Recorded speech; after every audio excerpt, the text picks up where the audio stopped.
Hello,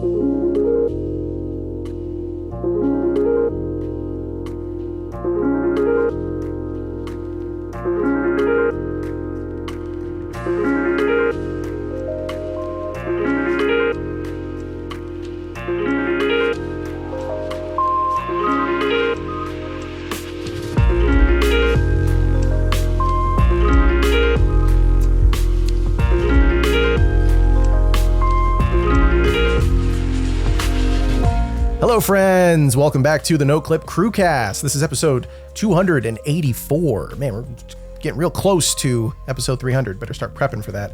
And we are reporting live. Actually, not live. You know what I mean. We're a podcast. We're reporting about SGF. It's SGF week. Summer Game Fest just wrapped up or is wrapping up. There might be something still, some little secret surprise that we might get. And we are going to hear some reporting from the ground from Frank Howley, who is here on the podcast this week as well. And yeah, that's my throw to intro. Yeah, no, thank you. So, yeah, good morning. No, I was at Summer Games Fest for 2 days. It was really fantastic. I'm literally like, as we were setting up, I'm still editing the video. It should be out hopefully the same day the podcast goes up. So I'm like, again, it was, we'll do everyone's intros, but I'm like super happy. It was cool. No, I'm glad that you were able to be there, and I think maybe I heard you screaming at some point during SGF, maybe for a racing game. I think that might have been you. We'll talk about that in a little bit. We're also here with Jeremy Jane, who did not watch SGF in person, but was watching it live for some of the showcases. I was, there's always a part of me that's like the angel and the devil on my shoulder watching it, where one part of me is a child who's Turn like, it off, just be excited for everything. It's video games. And the devil on my shoulder is like, this is cynical capitalism, evil marketing. You'll never get these minutes back. Yeah. I mean, I did watch it at like 2x, but right. I slowed it down when there was cool stuff, which was rare, but sometimes. Ooh, burn. Take that, every video game developer except for the ones Jeremy likes. Yeah, fuck everyone except the ones I like. And of course, No Caps is here with us as well to talk about some of the SGF games. And if we have time, I don't know, we'll see. Maybe some Viva Piñata talk. I would love to do that. We'll see. All right. Well, hey, let's jump on into things. But first, of course, we're going to thank the people who support all the great work that we do here at Noclip and Noclip2, patreon.com/Noclip, patreon.com/Noclip2, our Battle Pass holders in particular, who give us a lot of money every month and support the work that we do. The list of great holders, the B holders, includes, I guess they are B holders. They're B Adult Pass holders. I don't know what I'm talking about. It's been a long week. Are, of course, Charles Atkinson, Brian Baru, Yut, Dwayne the Rock Lobster, Anthony Thomas, Nico Passeteri, it's me, Ferrario, Senator Armstrong, Redredge, Harry Flanagan, Juice, Arno, Matt Pearson, Mark Rojas, Quote, Tucker Morgan, David McGarry, Goddison, Sven Hooster, Pez, Bone Mold, John Akers, Uint Nate, Tim Robinson, Forrest Pruitt, Dark Insanities, Jonathan Kremen, Eric Hamilton Schneider, Christoph Fethui, Grizzly Mug, Cameron Ladd. Thank you. Hold for applause. Zachary Snader, Alex Couchet, George Circotis, Jacob Godserve, Enthea Jen, James Med, and Ryson. Thank you all so much for your support. You allow us to do all the cool stuff that we do, making podcasts, making videos, doing all the fun stuff, and of course, attending great events like Summer Games Fest and Play Days and just being in California and having a good time, which is what Frank Howley did. So before we jump into all the showcases, talking about the games that we saw on the internet, let's hear about what Frank Howley saw in person at SGF. There's going to be a video, like Frank said, later at some point, either this week, maybe next week. We'll see with release schedules, showing more of his time there. But Frank, take it away. Let us know what it was like and Jeff Keighley's extravaganza of video games. Yeah, Summer Games Fest Play Days is like, it's my favorite convention because there's an open bar and lots of free food. So it's awesome.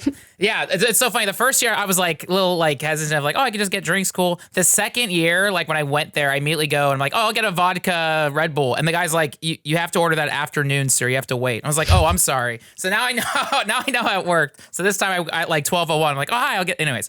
Yeah, so SGF Play Days is cool. Like it's an exclusive event just for, I don't know, media creators, industry. So like, it's like, I don't know. It's not crowded. It's super easy. You get emails for appointments. Although every year when I get there, I'll see a bunch of cool games. I'm like, no one contacted me for that. What the hell? So those games aren't going to be covered in the video. So I don't know. But there's an overwhelming amount of people who reach out. Everyone's so friendly.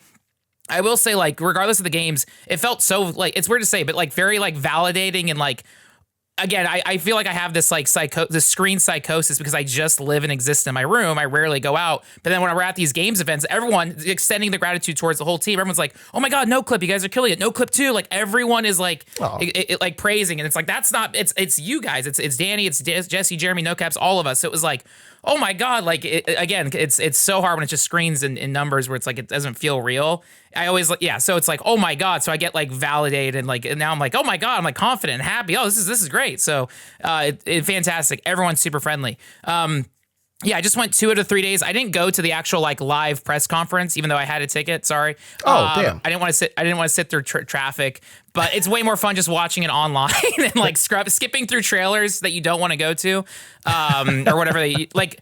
Whatever. Anyways, at the show, I mean, I'll just dive into it. Stern Pinball did have Transformers there. It was fantastic. I also got interviews for the pinball documentary. The new Transformers game is great. The physical pinball machine, not something for Pinball FX. No, the actual physical Transformers. There's only 3 of those machines in the world. Wow. The guy even said the prototype machines are even like built better than the mass-produced ones because like the designers are like hands it was like the best machine I'll ever played. But they're about to be mass-produced and shipped out soon. So check pinballmap.com for when Transformers is available. Where was that pinball thing set up? Was it just like outside in the parking lot? Because if it's on that uneven asphalt, I think that would kind of ruin the experience. So it must have been on like a plank or something. They had the levels out.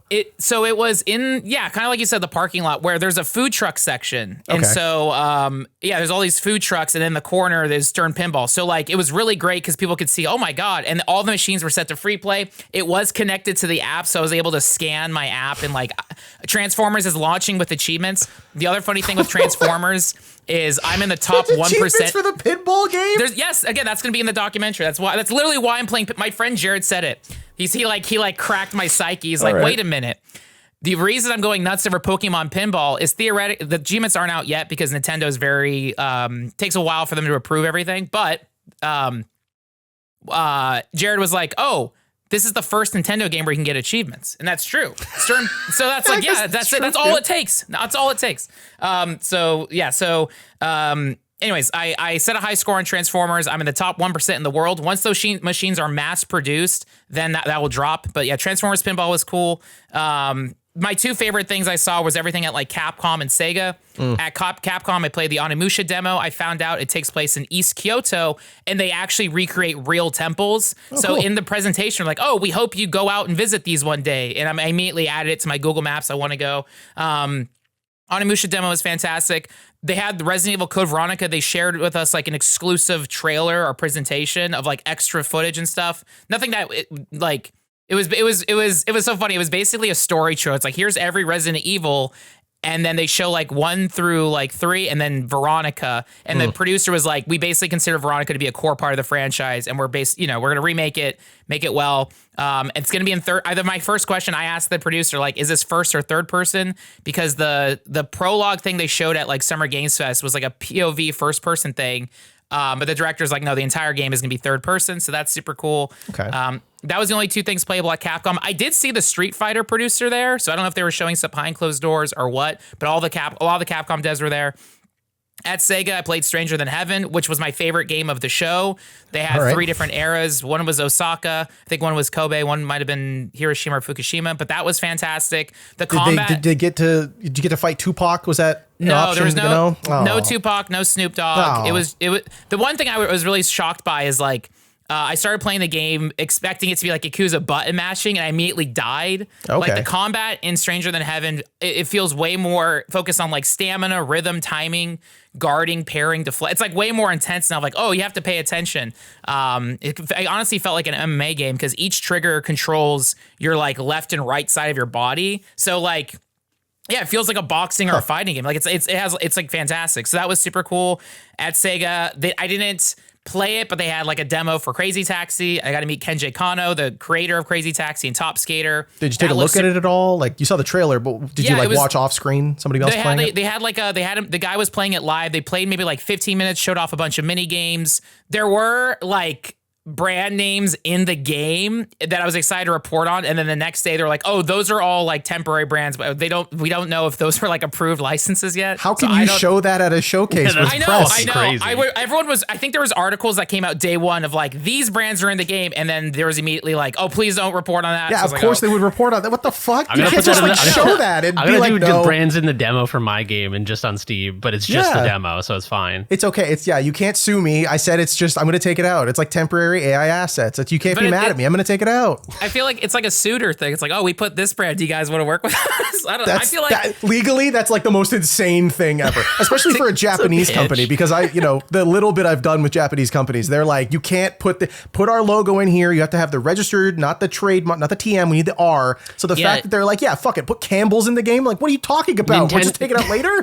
Nintendo wouldn't let me film a Donkey Kong game when I worked at GameSpot from like, I had a camera angle set up at the screen and they're like, could you move it like 5 degrees this way? Like, come on. I was like, that's wild. That's litigious. That's crazy to me. Sorry, that's just insane that Sega thought that was okay. I know. That's why I was like, it was kind of a crazy presentation. Like even the creator Kenji was like, I want to tell more about the story and locations, but the marketing people keep getting angry at me. When we started the demo, he's like, do you guys want to see? Yeah. Like, he was the one singing The Offspring. Okay. Like, the guy That's is literally just that guy. He was very wild and crazy. And then the what do you call it? The elephant in the room is like, on the Steam page was like, generative AI is used, which is like completely clouded it. In the Q&A, the guys were like, yeah, our team used AI to come up with concept art, but everything was hand drawn. But that immediately was like, no. Yeah, why would you do that? That's the thing is like, even I don't know. I feel like even if you were someone who was like an AI enthusiast, you have to know about the backlash that's gonna come from this, and it's like, is it worth it? Especially if here's the thing, is like, I think it's bad and should not be used. But even say you're a person who's like, I'm just like a agnostic consumer, like whatever, like if it helps them be creative, like if you are that person, it still has to like, it hurts the reputation, it hurts the discussion around the game, because now everybody's just talking about fucking AI around Crazy Taxi. Yeah. And it's like, I can imagine a world in which people were talking about like more interesting things about it. And also, it's fucking Crazy Taxi. Like, what do you already have a game? Like, why are you AI generating anything? Here's the thing: is we don't have to fucking. I'm not gonna woke scold the fucking whole episode about AI or anything, but I don't, the new Stellar Blade, I don't think it looks cool, and I don't think it looks good, and I don't like the art style of it. It looks like AI slop to me. It looks like they took a bunch of AI images and then made them. Which, I mean, they said they're using it. Which is what they did, because like, I'm not speculating. But the thing is like, even though I think that sucks, I could see more of an argument for like, there's a crazy cyberpunk world we had to imagine and we fucking threw it into an AI because it's like, we didn't want to pay someone to come up with it. But it's Crazy Taxi. Like, it's just like cities and cabs and it's like just pizza driving boxes around. Like, we have a million cities. The thing that bums me out most with like that is, I think the best case of like concept art is when we did the Immortality documentary. The like costume designers had their guidebooks of like, yeah, we went through like 1920s or whatever. They went through magazines and found this art, and like, and they had books and books and books left over from it. The like work of going through concept is like that, because you're gonna find something that no one even knows about, and then you put that in your game, and more people do it to it. So it's like, oh, that was the thing that's generally a bummer, because like also the thing I eventually want to interview Kenji Kano, because I'm really fascinated by him. But it's like, I want to know what they love most about Americana, about like American culture, and I feel like, oh my god, wouldn't your team be so stoked? Go take a field trip out to San Francisco, like they did with Sonic Adventure, like. I was like, but it just reads to me as like, oh, they didn't want to give the game a massive budget. They're kind of just scrapping this together, and like it's a bummer. But I will say, like, the game itself looks cool. The way it's open world Crazy Taxi, there's like missions to do. It sounds like there's gonna be 5 locations. They didn't say, but I'm assuming it'll take place in Japan too. It looks really cool. But yeah, that was like the footnote, and it completely clouded everything. So that was a huge bummer. But again, I'm not gonna fucking go on and on about this. We've had a lot of discussions about generative AI and how it harms both sort of like the industry and the environment, and many other factors of it are kind of shitty. But I think that like what Frank is saying about these reference books and these hyper specialized people who are like, oh, we like talk to, it's like fucking Pawn Stars where they're like, I got a 1920s dress guy. Let me call him up. Like, those people with those incredible like bodies of knowledge inside of them, they cease to exist if we don't pay those people to do work. People like concept artists and people who do like deep research for, you know, like Scorsese came under fire because he was like did like a promo video with some AI generative fucking company, and he's like now I can get the storyboards out of my head. And it's like, fuck, dude, Scorsese is like the last person I would expect to do that, because he talks so much about like the human element of cinema that like Kojima did something as well with Nicholas Winding Refn, right? Yeah. Like, Nick Refn doesn't surprise me. Yeah, but Kojima does. Yeah, at least for a little sure. bit. But it's like, I don't know. It's the people who do concept art, people who do set design, people who put in the work that goes manually, the human work that goes into these processes that are being erased by generative AI as like concepting and set design and all these things. Those, like, it's what you said, Frank, like the magic happens in that work. Like the unexpected arises, people uncover things that people haven't talked about. People find, like, in the research phase, people find like bizarre local stories that no one has talked about outside of these like small towns and shit. And then they get sort of like amplified through the prism of art. And then they get like, they take on new life. It's like, I mean, you talk about immortality. It's a game about immortalizing yourself through cinema. Like this is like, it's immortalizing elements of real history and humanity, and like even if it's fictionalized, it's like taking things and giving them new life. I think there is like a really important I don't know, textural element as like a consumer, but I think in terms of just like the importance of, I don't know, maybe calling it preservation is too much because it's not documentary, but I think that yeah, I don't know. There's something that's lost in there that isn't just like it's polluting the groundwater and people are losing jobs, which is also obviously sort of yeah. I guess that matters too. But yeah, I guess water and jobs are important. I don't need to drink stuff when I can just play AI slop Crazy Taxi. Who cares? That's true. All right. Anyway, other stuff you saw at Sega, Frank, or anything else in the event? I'm trying to think. I will say one game that I didn't hear anybody talk about, and I don't think it was at any press conference, that like I'm super stoked for. It's called Nakama Nazi Hunter. This comes out 2027. This is, so I got to play it. It'll be in the video. It's spelled Nekome, Nazi Hunter. Nakama Nazi Hunter. It's basically Inglourious Bastards, the game. You play a Romani man whose family's killed by Nazis, and so you travel across Europe and basically doing like stealth takedowns and brutal melee combat. You're stabbing Nazis. You're setting fire to like Nazi propaganda.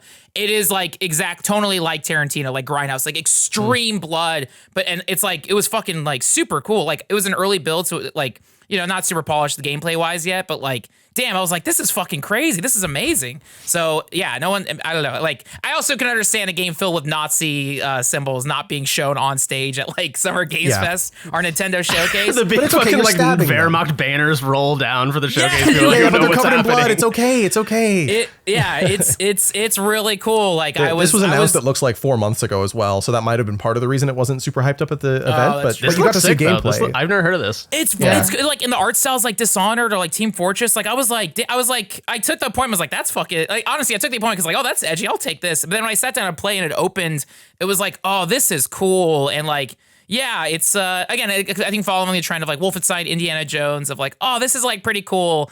And yeah, I'm like kind of rooting for it. That really impressed me. So that was a really cool demo I got to play. And then, I don't know if Jeremy saw this. Did you see Super Ukulele Kart? I did actually, yeah. That made me think. It looks awesome. I've not played ukulele, so I feel like I need to like play that to build the emotional connection before I play a kart racer based on it. I think it's okay. I think you could just play the kart racer. I don't think you need to know where ukulele came from. I asked the guy, like the I think he was the brand manager. I was like, I asked him if it's like Diddy Kong Racing, if you're doing boats and planes. He said just kart racing. But he said their art philosophy is like, what if Mode 7 graphics existed today? Like it looked incredible. It played amazing. I'm in the same boat. I didn't play Ukulele 1. I'm kind of interested in 2 because it's Impossible Lair, because it's like Donkey Kong Country. But the guy was like, yeah, I mean, yeah, you can play this. There will be a story mode. But like, yeah, the graphic art style, it made me think of Diddy Kong Racing. It made me think of Jeremy. It was like, oh, that was cool. That was like one of the games where I was just walking around, saw it. And then again, everyone at Summer Games Says Playdays is super nice. Is like, even if you don't have an appointment, you can just go up and like, oh, can I get a fill-in appointment? And everyone's accommodating. So it's like, yeah, I got to see that. There's a bunch of games I played that like their embargoes are down the line, which is like, so one day I could talk about playing different other games, but yeah, Super Ukulele Kart was super cool. I'm browsing. There was 2 different Alien games. One was Aliens Fireteam Elite 2. I like the first one a lot. The sequel comes out later this summer. It's going to be 4 players online. You can play with bots. That game looks cool. Also played Alien Isolation 2. Wow, 2027. Yeah, I had the opening prologue. It's creative assembly. That game looks so incredible. I'm not a huge fan of like slow stealth, but it was super cool. Just again, the visuals and everything looked tight. 2027, it's down the line, but that was cool. And then I'm trying to see if there's anything immediately, because we have so many press conference stuffs to do. There's other stuff I can talk about down the line. Stern Pinball was definitely huge. I played Grand Blue Endless. I don't even know the name of it. It's a Grand Blue Fantasy Relink, the like DLC for it, the expansion. I started playing that game like a month ago because my friend. I told the marketing people there too. I was like, my friend Brad. It was all of a sudden one day it was like, hey, this is on PlayStation Premium. You should download it. Okay, it's basically like Monster Hunter, but like super anime and like faster kind of dopamine cycle. You unlock stuff faster. It's cool. And then the expansion comes out in a month, so I'll play that when it's out and talk about it. But I like that game. And then I mean, there's a lot of stuff, but yeah, it was a lot of cool stuff. There might be more, but I definitely want to share this space with everyone else because there's so much stuff we got to cover. But, oh yeah.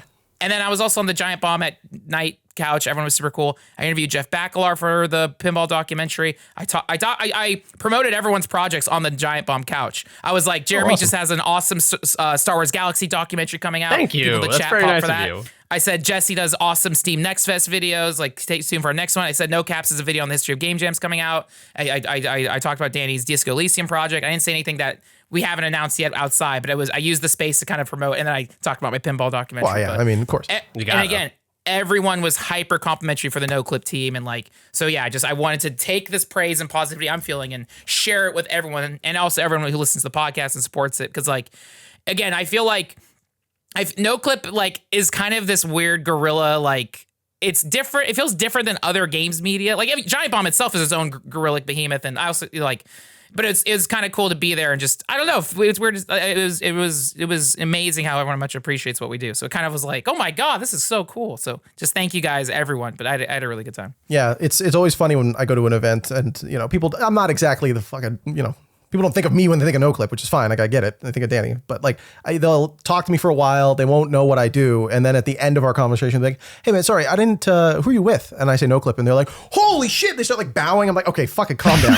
But like, no, like, I'm not even joking. That has happened to me like 3 times. Really? Yes. It's embarrassing. I feel bad for the person doing it. And for me, it's awful. But like, I'm always shocked how much people are excited for what we do. And then also, when I say, oh yeah, so like, what have you seen lately? They're like, oh, Final Fantasy 14. Like, they don't really keep it up, but they're like, they respect the hell out of what we do, which I think is a good feeling. They just, watch the rest of the videos, we need the views. We did a whole series on Dwarf Fortress, patreon.com/noclip. Anyway, yeah, no, it is awesome. I'm glad that you got to hear all that. You say that to them in person? Yeah, I whisper it in their ears. They're walking away. /noclip bump. Well, yeah, I mean, of course, I have cards with just that written out in marker. My handwriting is terrible, so they throw it out. They think it's a scam website, and it is. Patreon.com/noclip, my favorite scam website. Danny, please don't listen to the podcast this week. Okay, well, that sounds awesome, Frank. I'm excited to see this video. It sounds like you saw a lot of really cool stuff that I hadn't seen anyone report on. Like you said, Nakome, I didn't know that was even there. So look forward to that video sometime in the near future. It might even be up by now. Who knows? No pressure. But like Frank said, we do have a lot of other games to talk about from the SGF week. There were so many showcases, far too many in my opinion, some of them overlapping in ways where it was sort of like you could have just bundled these two. This could have been one showcase. But lots of games that we're going to talk about. Let's go around the wheel. I will start with No Caps because we haven't heard from you yet in this episode. It's been a real Frank heavy 20 minutes. So let's hear a little bit of what you enjoyed from SGF week. No Caps, hit us with your picks. So I actually didn't watch any of them live. Genius. I caught up Sunday night, like half an hour, just went through all the Steam pages. And that was a great feeling because I feel like I've been like tethered to this like week of events for the past couple of years. I was like, no, you know what? I'm going to play Viva Piñata or whatever. You had a much better weekend than the rest of us. Well, maybe it's kind of frustrating game at points, but in a nice way. It's the Piñata. It's fine. It's in a nice way. But, so the big thing that stood out to me was Gen Atlas, even though I have not played any of their other games. I just think it's the coolest idea ever. Just giant robot version of their other games. Like You've never played a Fumito Ueda game? No. Okay. I've only played The Last Guardian, so I'm not. I want to. I need to do that. But yeah, this one will be on PC, Epic exclusive, I guess. Oh, which well, sucks. all right. That's but in a year, I'll play another year after it comes to Steam. No love for Epic? Come on, everybody. Yeah, that's my store. No, I'm yeah. just kidding. I have so many free games I'll never play. It's great. I collect them. They're trapped there to die. Yeah. Yeah, no, it looked great. What about it did you think stood out? Just look cool seeing big mechs? Just all of it. Yeah. I Not just a second love... of it. It's weird seeing guns in his games. Yeah, I guess. Yeah, I guess you haven't played them. So. Well, I would assume that there's not guns in like The Last Guardian, if I had to guess. Often. Yeah. You're not shooting the dog bird thing that often.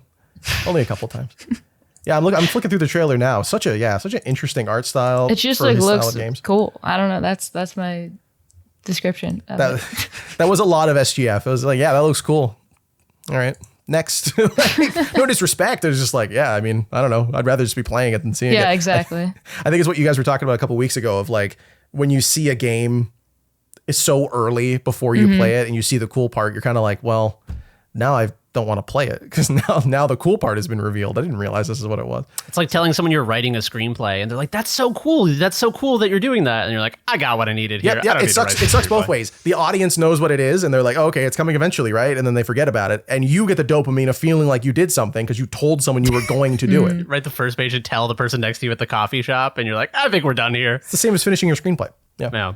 Yeah, Jen Atlas, Fumito Ueda, and others. Gen Design, name of the studio. Always forget that. Yeah, it looks pretty dope. Frank, you want to hit us with anything that you haven't already mentioned?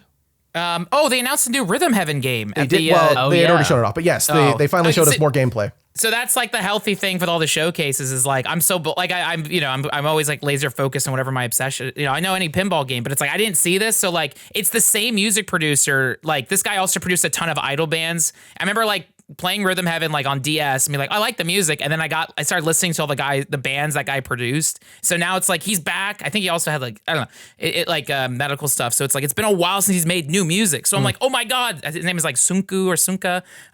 So I'm very excited for a new Rhythm Heaven groove. It seems like there's like, I'm like kind of fast forwarding through all the trailers, but it seems like there's like a deeper like RPG story mode or whatever. But I really like the rhythm games. It's the first one in over a decade. I barely ever play my Nintendo Switch. This is one I'll get. It comes out July 2nd. I think like, I don't know if it's $40 or a budget title too, but oh my God, yeah, Rhythm Heaven games are fantastic. So I'm excited for that. Yeah, whatever the case, that's going to be a good time. It looks like it has a lot more content than earlier Rhythm Heaven games like on the DS and stuff, which still had a lot of songs to play through and things like that. But there have been a lot of Rhythm Heaven style games, like I think Bits and Bops was one of them, or there's been a couple indie inspired by Rhythm Heaven style games. So it's great to have the king come back and make another one, especially with all the music that they're doing, the different art styles, and yeah, these other game modes. There's this like single player mode where depending on the buttons you hit in the order on the beat, you can activate different spells.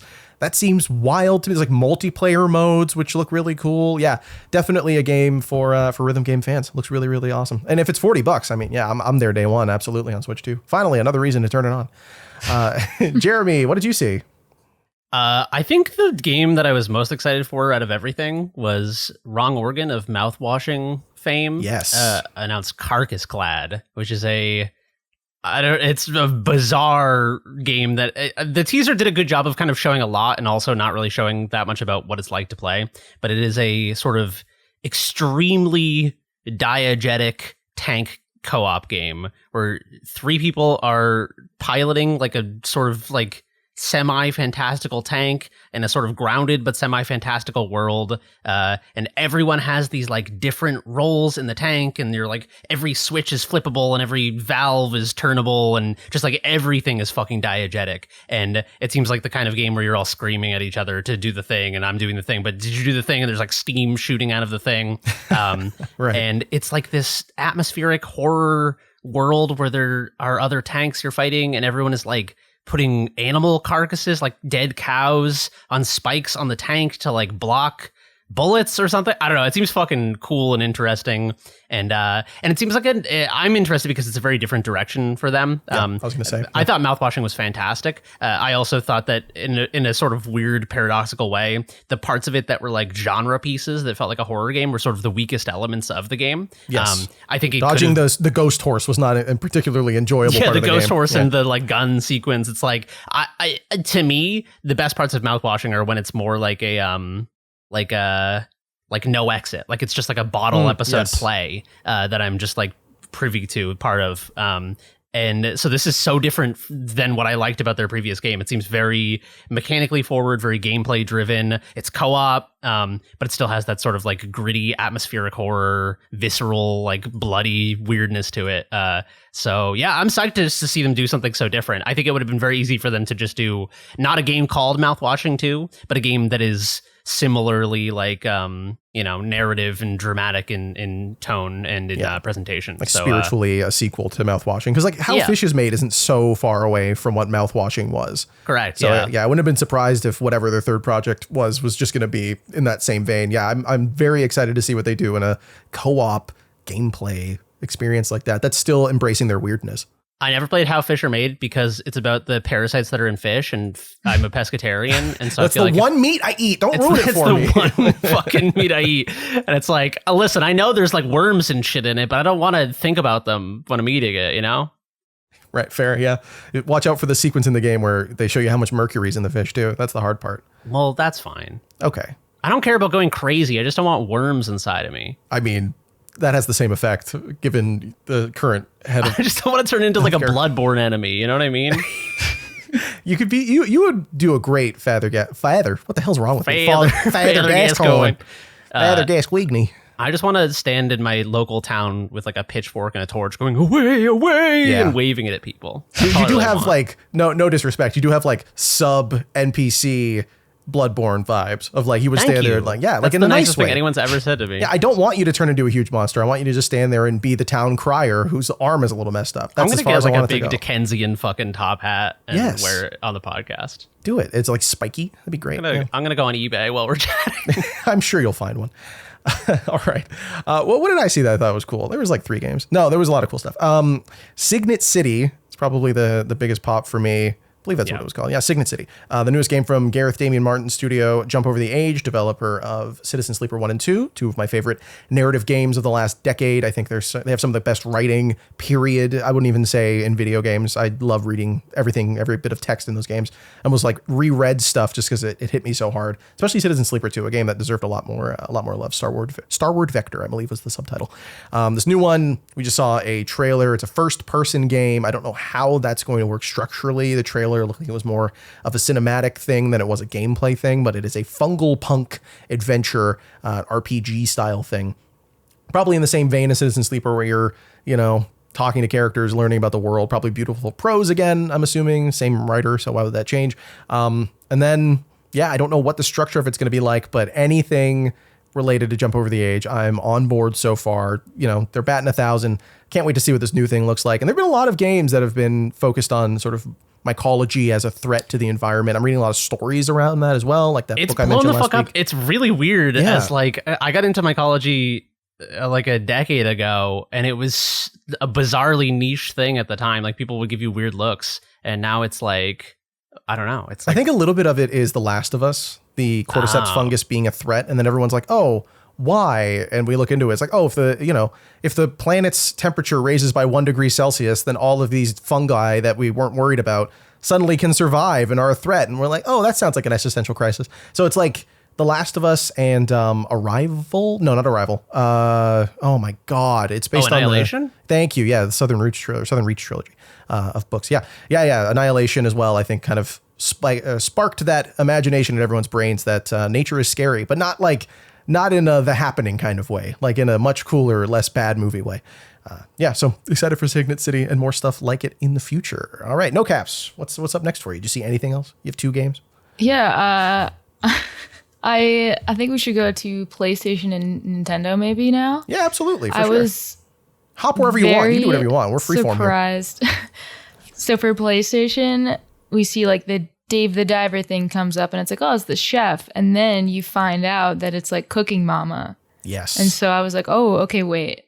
I was not planning on playing any more Dave the Diver anything, but if it's Cooking Mama, that could be interesting. Yeah, what was the name of it? Bancho the Chef. Yes, Bancho the Chef. Yeah. So that could be cool. Just weird game to have a spin-off of. I don't know, but got my attention. For sure. And I like the style of it too. It's very like 3D, but not like overly it was overly stylized. It wasn't like super realistic.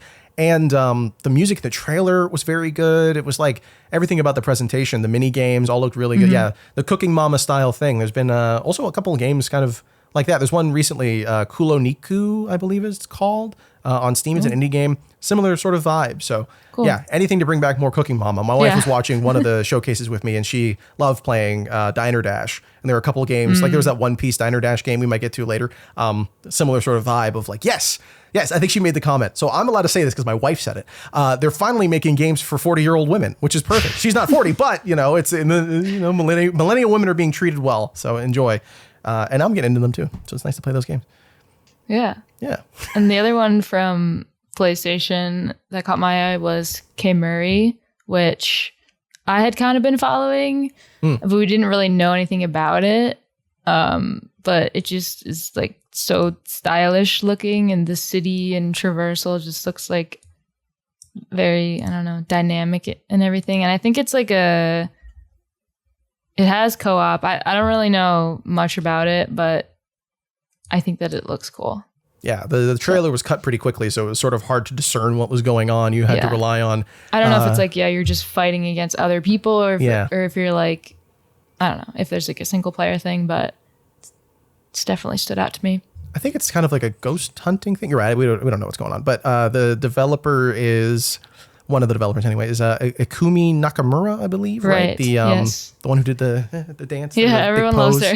Yeah, she's great. So I'm glad she's making games again, because there was that period of time where it seemed like her studio sort of fell through, and she went back to Japan, and now she's making another game, which is great. And it looks awesome. You're right. I think the art style is great, and they mentioned that it's not exclusively Japanese, the culture that they pulled from for it. It's like pulling a bunch of different Asian cultures into it as well, which, that's cool to see, especially if it's going to be a co-op game. If you can have a bunch of characters based from different cultures, that might give the opportunity to show different enemies and bosses and stuff from different places. So very cool. Yeah, I'm looking forward to that as well. It was probably the coolest looking action game of the whole showcase. We can maybe talk about the other action game that took up most of that showcase in a little bit. Frank, what did you see anywhere? Yeah, there was like two quick games. I don't know if it was in the Keighley or PlayStation stuff, but one is like Dynasty Warriors, again, confirmed release date September. Right. The cool thing is they're going to have retro costumes, which is just the PS2 polygon models. So that's awesome. And they're keeping the original English voice acting, which is like Resident Evil 1 corny, like it's horrible. Nice. It's like... I always play every game in Japanese. I will say too, when I started playing Onimusha at Capcom, started playing it, we're in Kyoto and Samurai, and it's like, hello, welcome. I immediately took off my headphones. I was like, can I change this to English? And they're like, okay, yeah, hold on a second. So every year there's always one game. I did that with like Metaphor. No one ever asked, but I'm the one guy that's like, ew, hold on a minute. And they're always accommodating. So you want to switch to Japanese, you're saying, right? Is that what you're... Yeah, for like for Onimusha and like Metaphor. But I will say for Dynasty Warriors 3, the PS2 voice acting is so bad that it's awesome that I feel like that's the best way to play Dynasty Warriors 3. So I'm happy they're keeping the original voice acting, even though everything else is good. And then, Ace Combat 8? I don't know. Sea of Thieves? Not Sea of Thieves. Wings of Thieves, yeah. Wings of Thieves. September 28th, but also it's a pre-order bonus, but it comes with Ace Combat 0, which is like a prequel. I think that's between Ace Combat 5 and 6. So now we're getting two Ace Combat games. That doesn't make any sense. Why would you call it 0 if it's between 5 and 6? I think it was released between 5 and 6. I don't know, but I'm like fired up for that. Namco Bando or whatever, Namco Banda. I never say it right. That's probably why they don't email me. They had stuff at Playdays, but I don't think they were showing Ace Combat. I know they're showing Dragon Ball Xenomorphs or whatever, Xenogears 3. But again, whatever. But Ace Combat and Dynasty Warriors, I was very happy from the PlayStation and or Keighley one. I don't remember.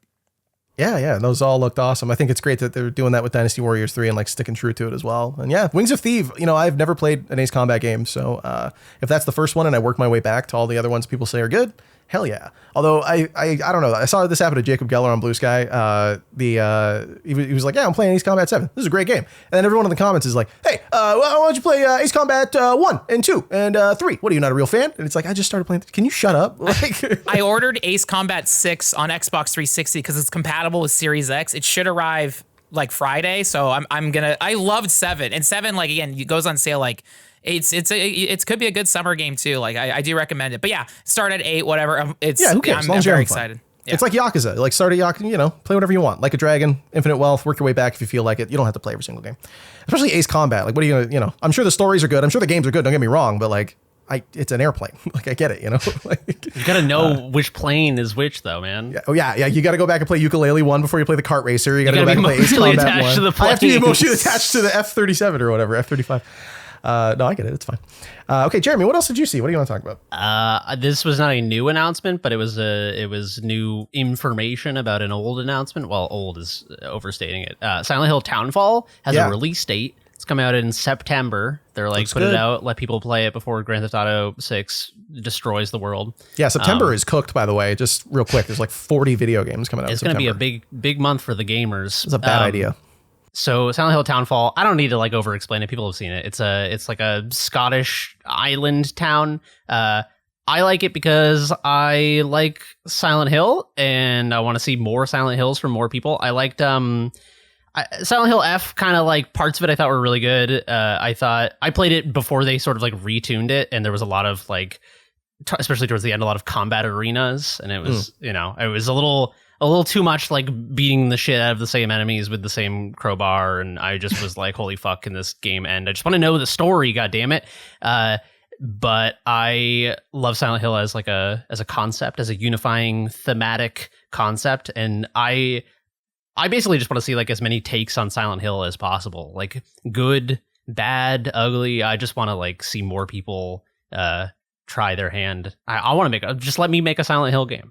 Just give me $1,000. That's not enough. A little more than that. Maybe like 1,500. Maybe like 2,000. All right. 1 month. But anyway, it also like Silent Hill Townfall being a Atlantic coastal town, even though it's on the other side of the Atlantic from where I live and grew up, I think it has a sort of like New England like character to it. There is something that I feel like is underexplored in games other than like Lovecraft games, which is like, these like coastal fishing towns and lighthouses. It's I mean, Silent Hill is in Maine canonically, so like I don't know. I just want to see more. Maybe that's it. Maybe that's why I like Silent Hill so much. But anyway, yeah, like sort of nautical little towns, I think is I don't know, something. It's fucking scary. Like, New England is scary, and I think more like Eggers is like the only person doing like New England folk horror that I thought was really good in The Lighthouse and The Witch, and those movies are bangers. So I just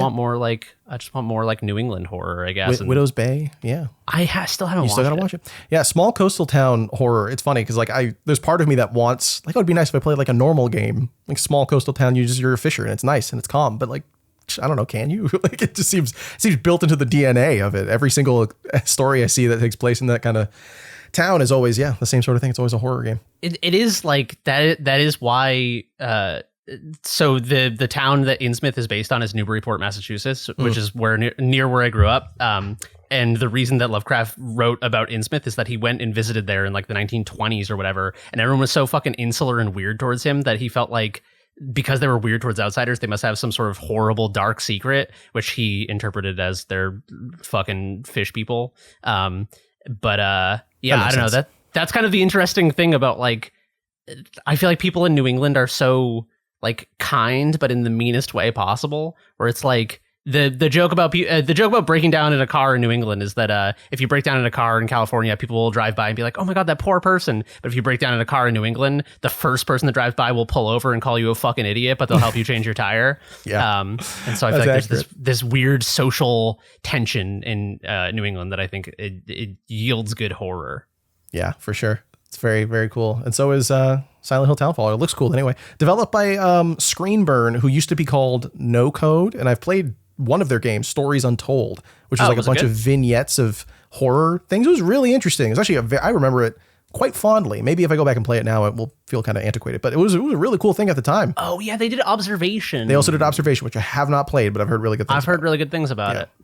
All right, maybe I'll go play that. Yeah, so there you go. You got some stuff you can go play before you play Townfall, which also looks like they're pulling from a lot of the stuff they did with Stories Untold, like a lot of the visual, there's like the lo-fi camera stuff and CRT screens, all that sort of stuff. So yeah, good for them. I'm glad they are continuing to make really cool games that hold on to their style. I saw a couple things as well. If I could punch through a couple of them, I was going through a ton of the showcases and I was like, yeah, that looks cool. Yeah, that looks cool. probably not the right way to do it. So yeah, let me punch through like 2 here. Oh My Doug was like the first game shown at the Mixed Summer Game Showcase. Yes, thumbs up from Frank, so you know it's good. Ren and Stimpy 2D platforming adventure game. Like, that is how you describe it. It looks exactly like a Ren and Stimpy thing. It has like the big gross out zoom in shots. It's got the same sort of animation style. It looks like it plays a bit like Cuphead. It's like a 2D shooter where you can shoot on different axes, or like Gunstar Heroes. And so it plays like that. And also it has the like Hollow Knight challenging platform dashing stuff. So it's like a game built on inspirations. Whether or not that's going to work depends on what they bring to it on their own. But at the very least, seeing somebody like looking at Cuphead and going, oh, cool, they were inspired by a specific era of animation, and not just going, I'm going to do that again, and instead figuring out what they're inspired by and trying to do that art style is at least like 1 degree more interesting to me than all these games that just look like Cuphead, but worse, and also play worse, and also are worse games. No disrespect. It's just like, I've seen so many Cuphead inspired games where it's like, you're missing the point. You're inspired by Cuphead. Cuphead's inspired by something. Follow the through line. Anyway. It looked really cool. I love the animation style of it. I'm glad to see more stuff that looks like Ren and Stimpy. There's not enough of that. This looks awesome. I actually did not hear about this, and this is going to the top of my list. I love Cuphead, and also I like Ren and Stimpy a lot. Yes. Good taste all around. Okay, actually, there's a couple things I want to quickly run through because they were like just cool visually, but I don't know if they're any good. There was one called Neighborhoods in the mixed showcase as well. It's a life sim city management game about building a town. Tell me if you've heard this story before. But the art style of it looks like it's a claymation world, and like all the characters are made out of, they look like they're made out of clay. It looks really interesting. There's just a weird art style to it. And it has that same sort of like claymation humor where it's like, make sure you can get your characters to cross the street. And then they get run over by a car. It's like everybody laughs. Why is it always a British guy? If it's claymation and it's whimsical, why is it always a British guy? It's the claymation is like a company, which I believe was British or was outsourcing some of their artwork to British companies. So like there might be some through line there of like, it's, this is the company that did the art and everything has to be British. It's like I was going to say, what's that movie with the, what am I, 400 years old? Rudolph the Red-Nosed Reindeer, the animated movie. I think that was a little British, right? Wasn't there like a clay shortage? Like Aardman had to like buy all, I don't know what happened, but no, there was something like that. They had to like the guy who made the clay died or something. And they're like, well, I don't know what to do. Or they couldn't process any more of the clay. So they had to switch their process. Yeah. It's funny how stop motion is such like a specific art style that you have to do in such a meticulous way. And there's like 8 people who know how to do it. You can't get rid of them. They can't die. There is a similar story with Insane Clown Posse where the company where they bought. I'm not kidding. That. I'm sure you're not. So ICP every night they have to put on their face paint, and so they go through tons of paint. And like they use like the same company for like a decade when they were starting, and then the company announced they were going out of business. So ICP just bought out their remaining stock and like had enough for like 7 years. They probably ran out and switched, but that was the thing they talked about in their book is like, yeah, they just bought out the company's remaining stock before they closed down. That's amazing. See, that I hope that one day I'll be the guy who like is the only person who knows anything about Digimon, and they'll come to me and be like, we'll give you $1 million if you tell us everything about Digimon. That's I'm holding on to that. And that's the reason to fight against conceptualizing AI, because yes, no AI isn't going to be reading Violent J's book, but humans will, at least one will. Exactly. I will say when I met Violent J at WrestleMania week in Vegas, he was blown away because I went up to him and was like, oh, Violent J, I'm a huge fan. I loved your book. And he was like, a juggalo who can read. No, like he was shocked. He was shocked. He knows his audience. Yeah. That's why I broke ground with him. That's funny awesome. as fuck. Yeah. He's like, oh my God, wow. Okay. What's your favorite book? Cat in the Hat? Yeah, it was one of them.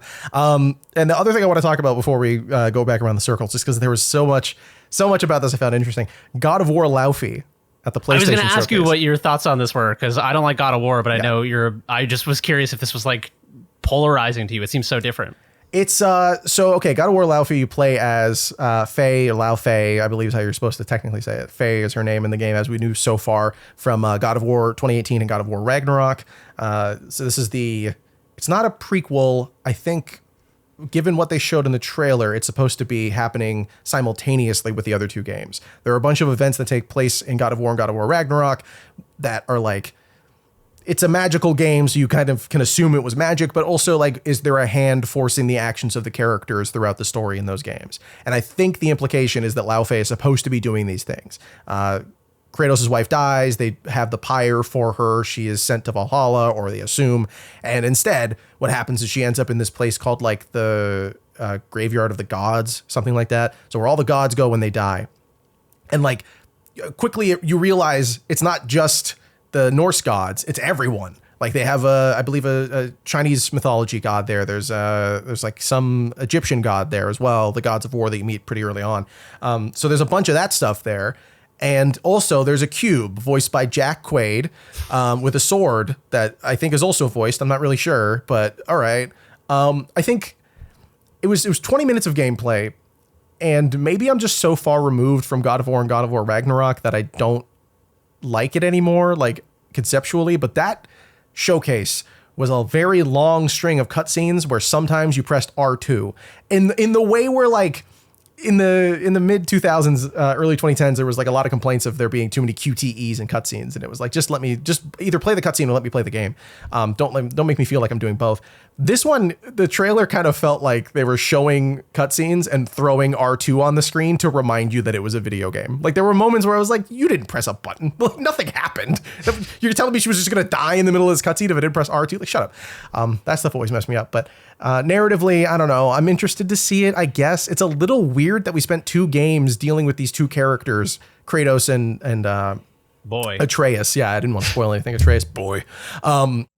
Getting over the death of Faye and like dealing with that and processing that trauma, and like actually she's just up in God heaven getting into fistfights and like immediately. Could you imagine dying, waking up, thinking you just died right in front of your family, and then having to double jump? That would suck, man. That's the worst thing I can imagine.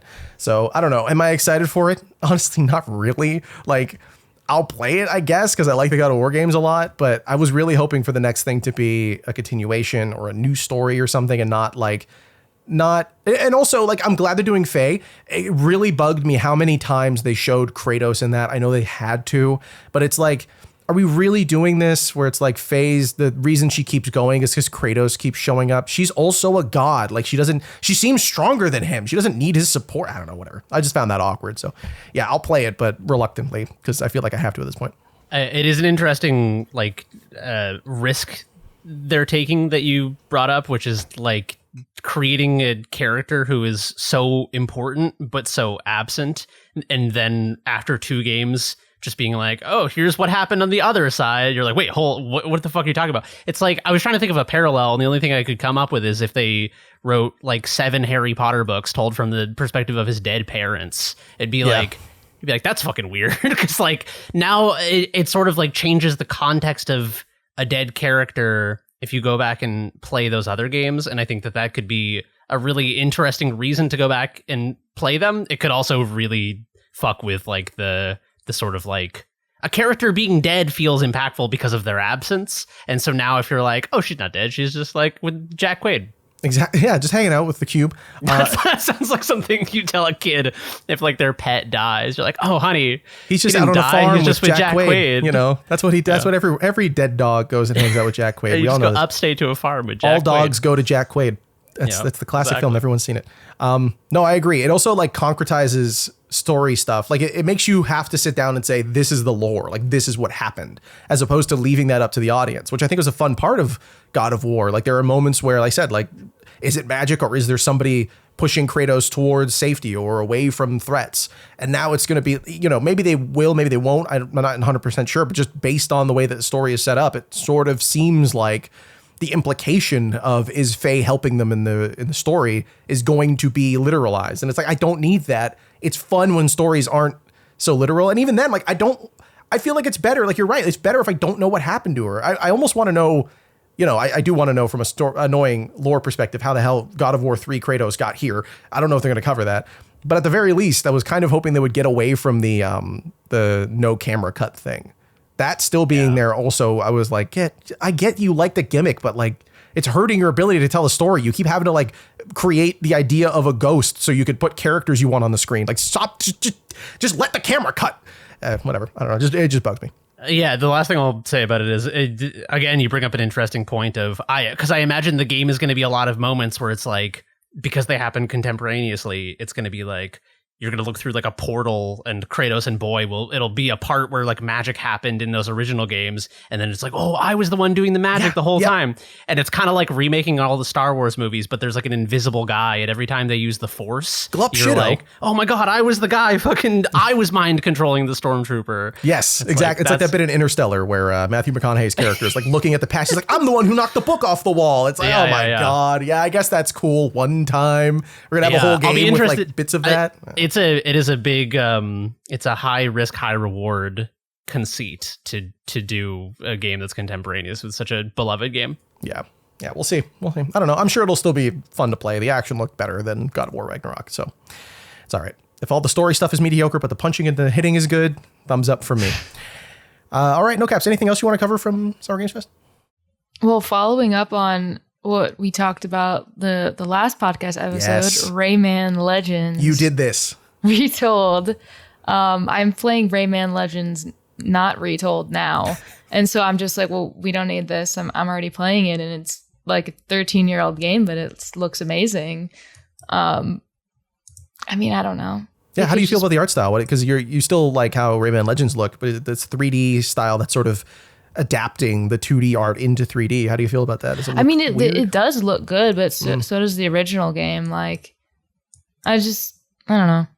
And also you can play, I just figured out that you can play Rayman Origins in Rayman Legends. It has like basically the whole game, I think. And I was like, oh, there's just a lot of Raymanception, but I don't know, like maybe I'll play it in like 7 years, like once I forgot about the original. Yeah, then you can have the experience of everyone who played the Legends told, and then you could play like we have that gap already. You got to wait to have that gap. Yeah. It's probably fun, but maybe a little redundant, but that's kind of the whole. That kind of felt like industry. SGF. Yeah, in general. Yeah, that sounds fun, but seems redundant. Yeah, that should be the subtitle. Jeff Keighley should have that on a shirt. He wouldn't wear it. That's the tagline of video games at large in 2026. Exactly. That seems fun. It's kind of redundant. Did you need to do that? Sorry, was there something else you wanted to mention? Big Walk release date August 4th. That's a fun game. Has anyone done a gameplay preview of that? That's 30 minutes long on Noclip 2. Has anyone done that? That'll be fun. Okay. Someone should check. Yeah, no, it looks like a blast still. It's funny because we're like the only place you can go to watch a full gameplay walkthrough. Because we made it by accident, and then we were like, Danny edited the video it's good. Please let us publish it. They're like, no, this is cool. You check with PR after finishing it. I mean, no, that's not what happened. Which, that was one of those pray that they don't get mad at us kind of situations. And they didn't. Probably because the video is great. You should go check it out. Noclip 2. Yeah, I'm excited for it as well. I think we should do a whole thing. I think you mentioned it in the staff chat, but it'd be fun to do like a whole Let's Play of the game. Why not? Yeah, I'm there. Yeah, same. That'd be awesome. Patreon.com/Noclip2. Frank, anything else you want to mention? I feel like you've gone through so many games at this point. There's so much stuff I want to talk about. I'll do a brisk thing. Fire away. So Platinum Games announced TMNT The Last Ronin, which is so funny because I remember... I hate that I keep doing this. I'm sorry. They already announced it years ago. They finally re-announced it. I think a different studio was making it. Yes, they re-announced it. You're right. So not Robert Kirkman, what's the TMNT guy? I remember like reading in the back of one of the TMNT comics, he was like, oh yeah, I'm in talks to make the game of The Last Ronin. That was like 5 years ago, so long ago. So when this got announced, I was like, I remember being at a comic shop and people talking about it. Like that was years ago. So I thought the project was dead. If anyone hasn't read TMNT The Last Ronin, it's like the best Ninja Turtles comic. It's so like TMNT is silly. Ronin is like, oh, this is like good. It's like John Wick Ninja Turtles. It's so good. So and Platinum like doing it, I'm like so stoked. They didn't show gameplay, but I'm like, oh, that's gonna be so fucking cool. So like I am so excited for that. And I love Platinum games. So that's like, I love it. I'm so excited.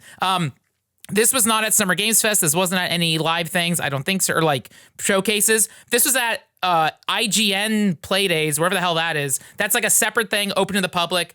But Stage Tour, this is the new Guitar Hero rock band. It's a lot of like people who worked at Red Octane back in the day, a lot of like community people. It's kind of like when they remastered Tony Hawk like 1 and 2, they brought people who are like, all right, you guys still care about these games? Come be a part of the dev team. So I'm hopeful for Stage Tour. The art style is still a little goofy, but like Guitar Hero and Rock Band have, like, I get it, but it still looks too much like Fortnite to me. But I'm excited. Again, I've been going through all the Guitar Hero games. I beat Van Halen. I'm playing Warriors of Rock right now. So I'm super stoked. I'm like hesitant to have to buy another guitar, but the nice thing, if you buy a new guitar, It should be compatible with like Fortnite, whatever the hell, because Fortnite has Rock Band stuff in it. And then I never bought Rock Band 4, even though it's out of print and very expensive. So if I end up buying a new guitar for Stage Tour, I'll pick up Rock Band 4 also. But yeah, Stage Tour, they had like a whole little mini documentary about making the game. And I'm like, you know what? They don't make these games anymore. I will buy the game, or at least try to request a free code. But I will buy a guitar. I want to, because also there's third parties where if you buy a brand new guitar, they make like wireless dongles you can plug into Xbox 360 and play your old games. So I'm like, oh my God. So I'm excited for Stage Tour.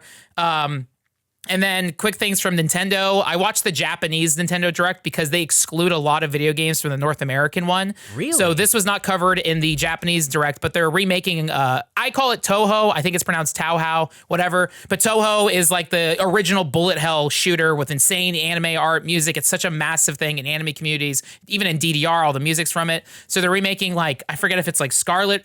If the full title is Touhou Koumakyou, new classic, the embodiment of Scarlet Devil. Good coming Lord. Coming out September What a 9th, title. 2026, originally from 2002. It's a cool game. It's a bullet hell shooter, but it's also coming to PS5 and Steam. So there's a lot of stuff announced exclusively in the Japanese Nintendo Directs. But there's an English version, right?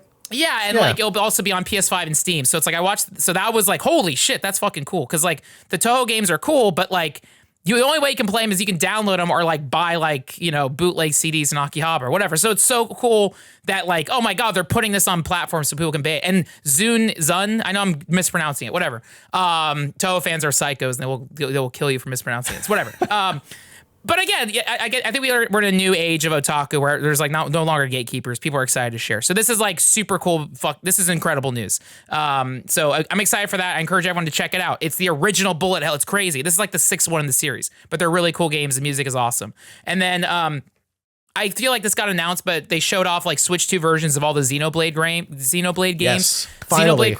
Xenoblade Chronicles is like one of the best games ever. Like I played it so long ago that I never talk about it. But I'm like, yeah, Xenoblade's fucking amazing. Like the Wii version, right?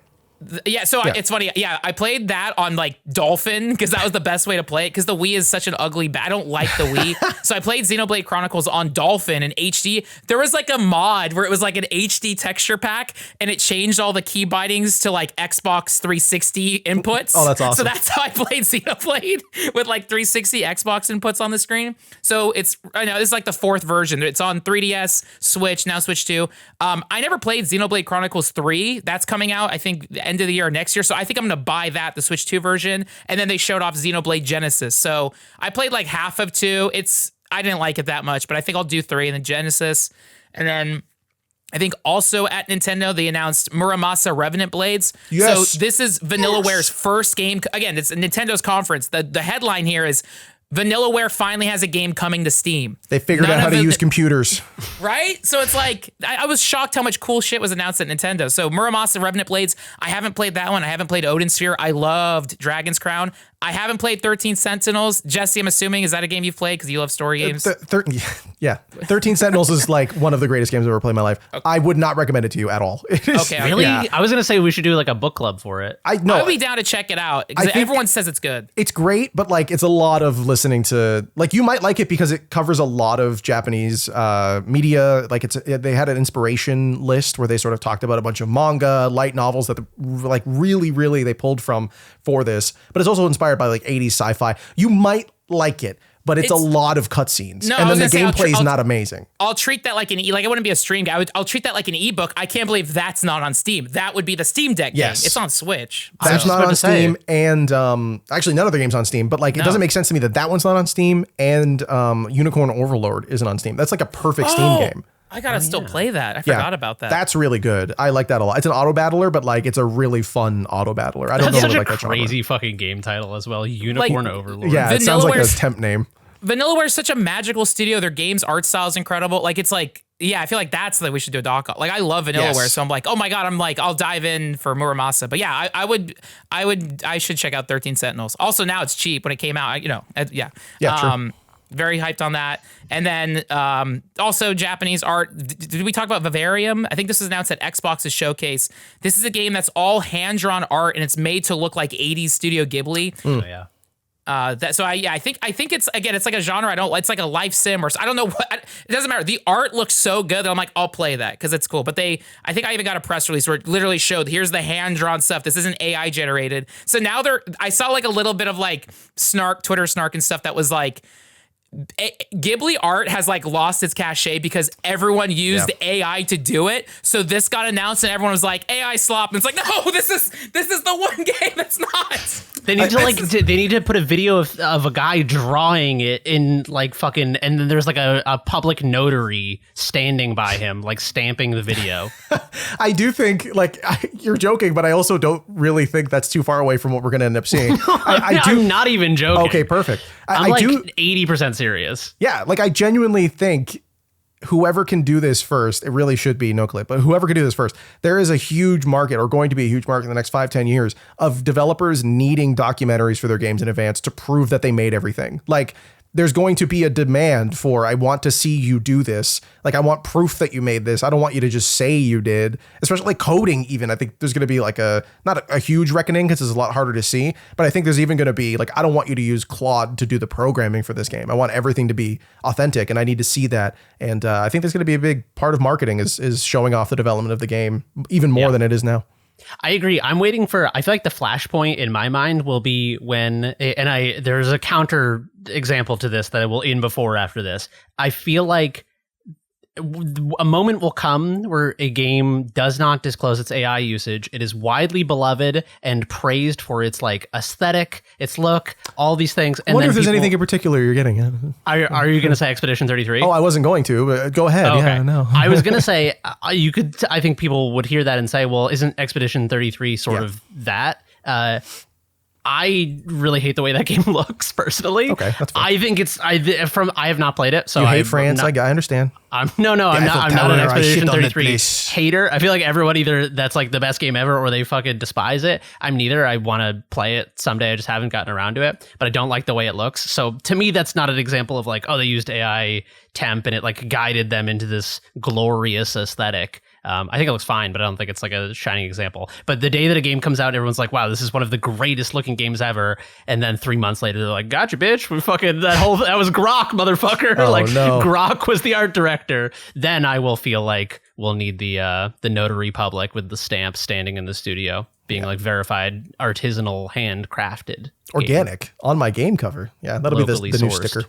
Move over Nintendo Select. Now it's the fucking... Dude, we're living through... It's again, yeah, you're right. It's like the Nintendo seal of approval thing in the 80s where everything was a fucking clone. Yep. And they were like, they had to invent a way to be like, no, this game is actually good. Here's the seal on it. Please don't crash the industry again. Please, please, please.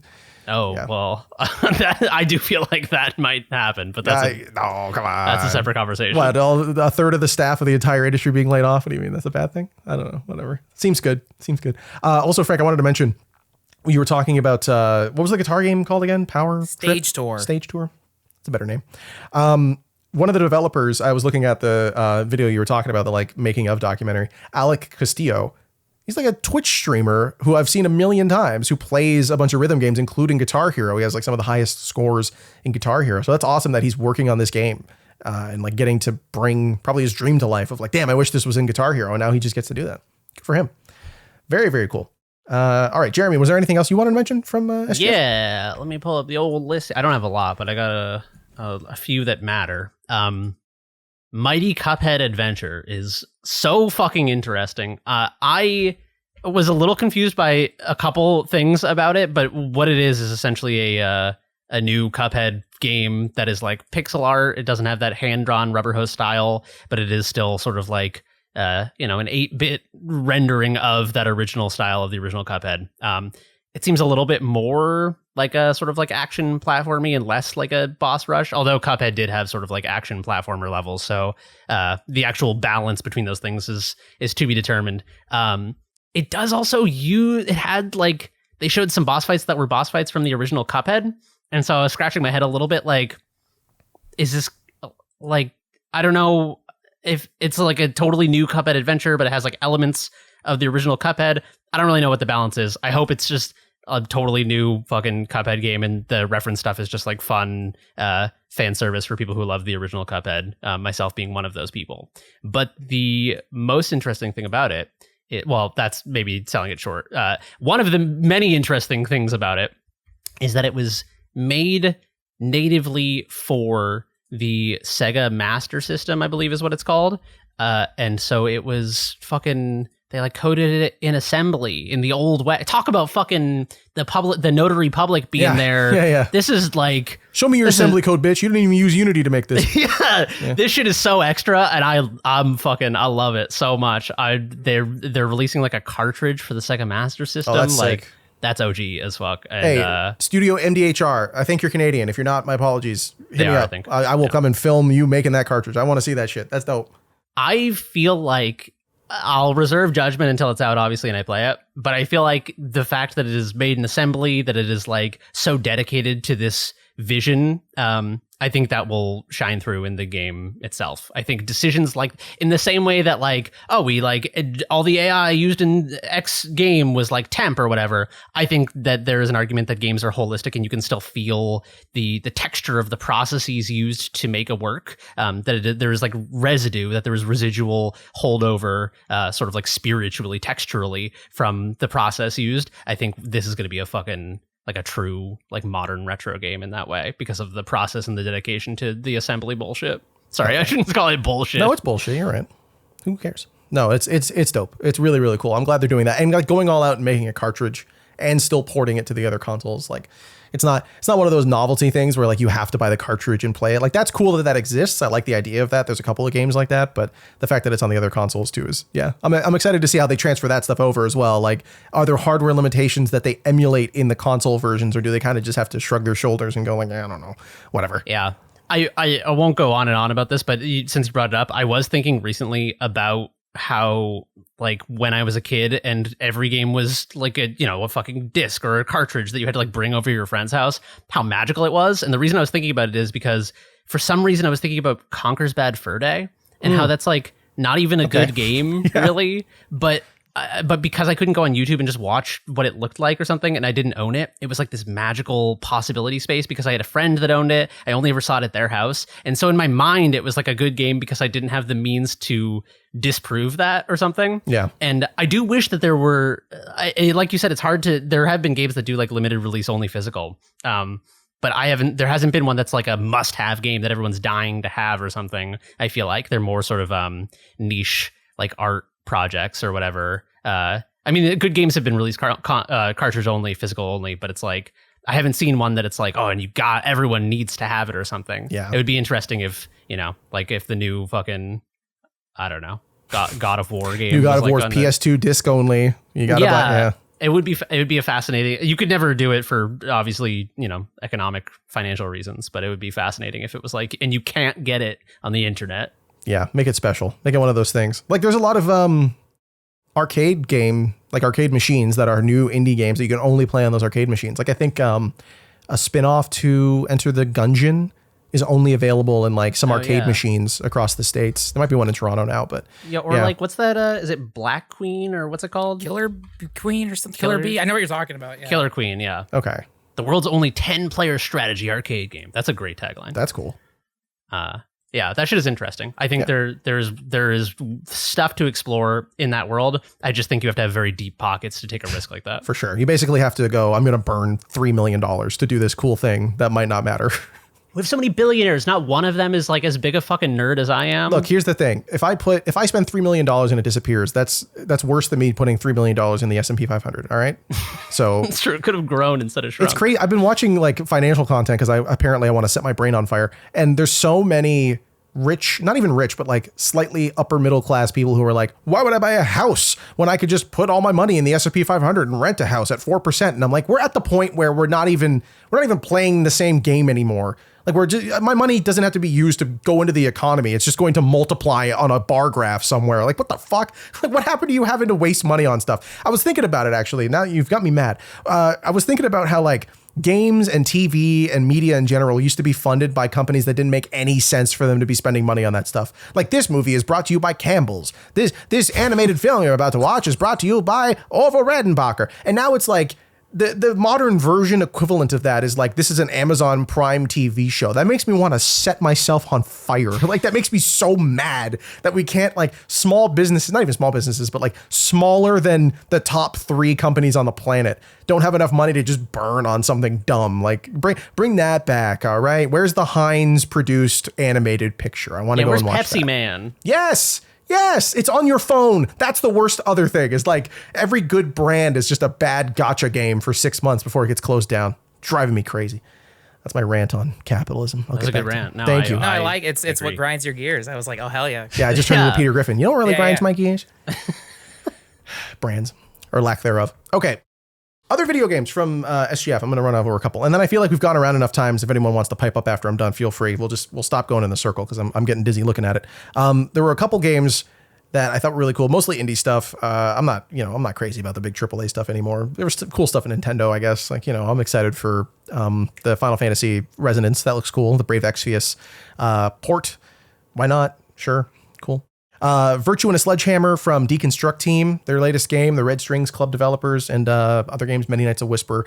Their new game looks really cool. There's a demo on Steam. You should go check it out. It's a third-person, Red Faction style game, I guess. You have a sledgehammer and you go back to your hometown and break a bunch of walls, and there's other stuff going on narratively. You should really just check out the demo. It's a very good introduction to it. The art style looks awesome, and so far I've loved everything Deconstruct Team has done, so I'm excited for that game. I think it's going to be a lot of fun. There was Janet DeMornay as a slumlord and a witch, which I think we got keys to play the demo of, but I've been incredibly busy. I don't really have the time to play it, but it seems really cool. The Steam description for it is like, it centers around the horrors and anxieties of renting in a world run by landlords. And it looks like it has that gross, like it almost looks like it could be a Computer Worlds showcase game, like that art style, you know what I mean? It's sort of like gross and grimy and a little like everything's esoteric and weird, but they get a point across really well. So I think that looked really cool. And tons of other stuff. Actually, everything basically in the Fellow Traveler Story Rich Showcase spoke to me on some level. It all looked really cool. The Mermaid Mask, Penguin Colony. Honestly, just go watch the showcase and flick through, see if the art style appeals to you. You'll probably find something cool there. But in particular, the Hearth and Harbour, the new game from the Pale Beyond development team, looks amazing. I think that game is going to be really, really fantastic. It's like a tavern management game in a town in the midst of like political turmoil. But it's not just managing the tavern. It's also like building connections and relationships with people in town, managing your resources. You get to decorate the place, and like you get different stuff based on how the story's going. It just seems really, really cool. I'm just excited to play through that game. And I thought the Pale Beyond was really impressive. So lots to look forward to there. And is there anything else I want to bring up real quick? And there was also in Day of the Devs, of course, that's always where you go to find the cool shit. Day of the Devs, they know what they're doing. Mr. Records, because I played Mixtape recently. Art style for that looks awesome, but it's also another game about playing basically like music videos with a bunch of custom music. It's not licensed. At least I don't think it is. Some of it might be, but it looks like a lot of his original tracks, all done by the team. Looks amazing. Sounds really good. The music all sounds really good. And there's like a lot of variety to the art style and the music style. It's not just all the same twee, sort of like 80s, 90s pop or rock or whatever. It's like, no, there's rap music in there. Finally, one of these games figures out that you can do that. And, the last one I'll mention, there was Prove You're Human from 1,000 Times Resist Team, Sunset Visitor.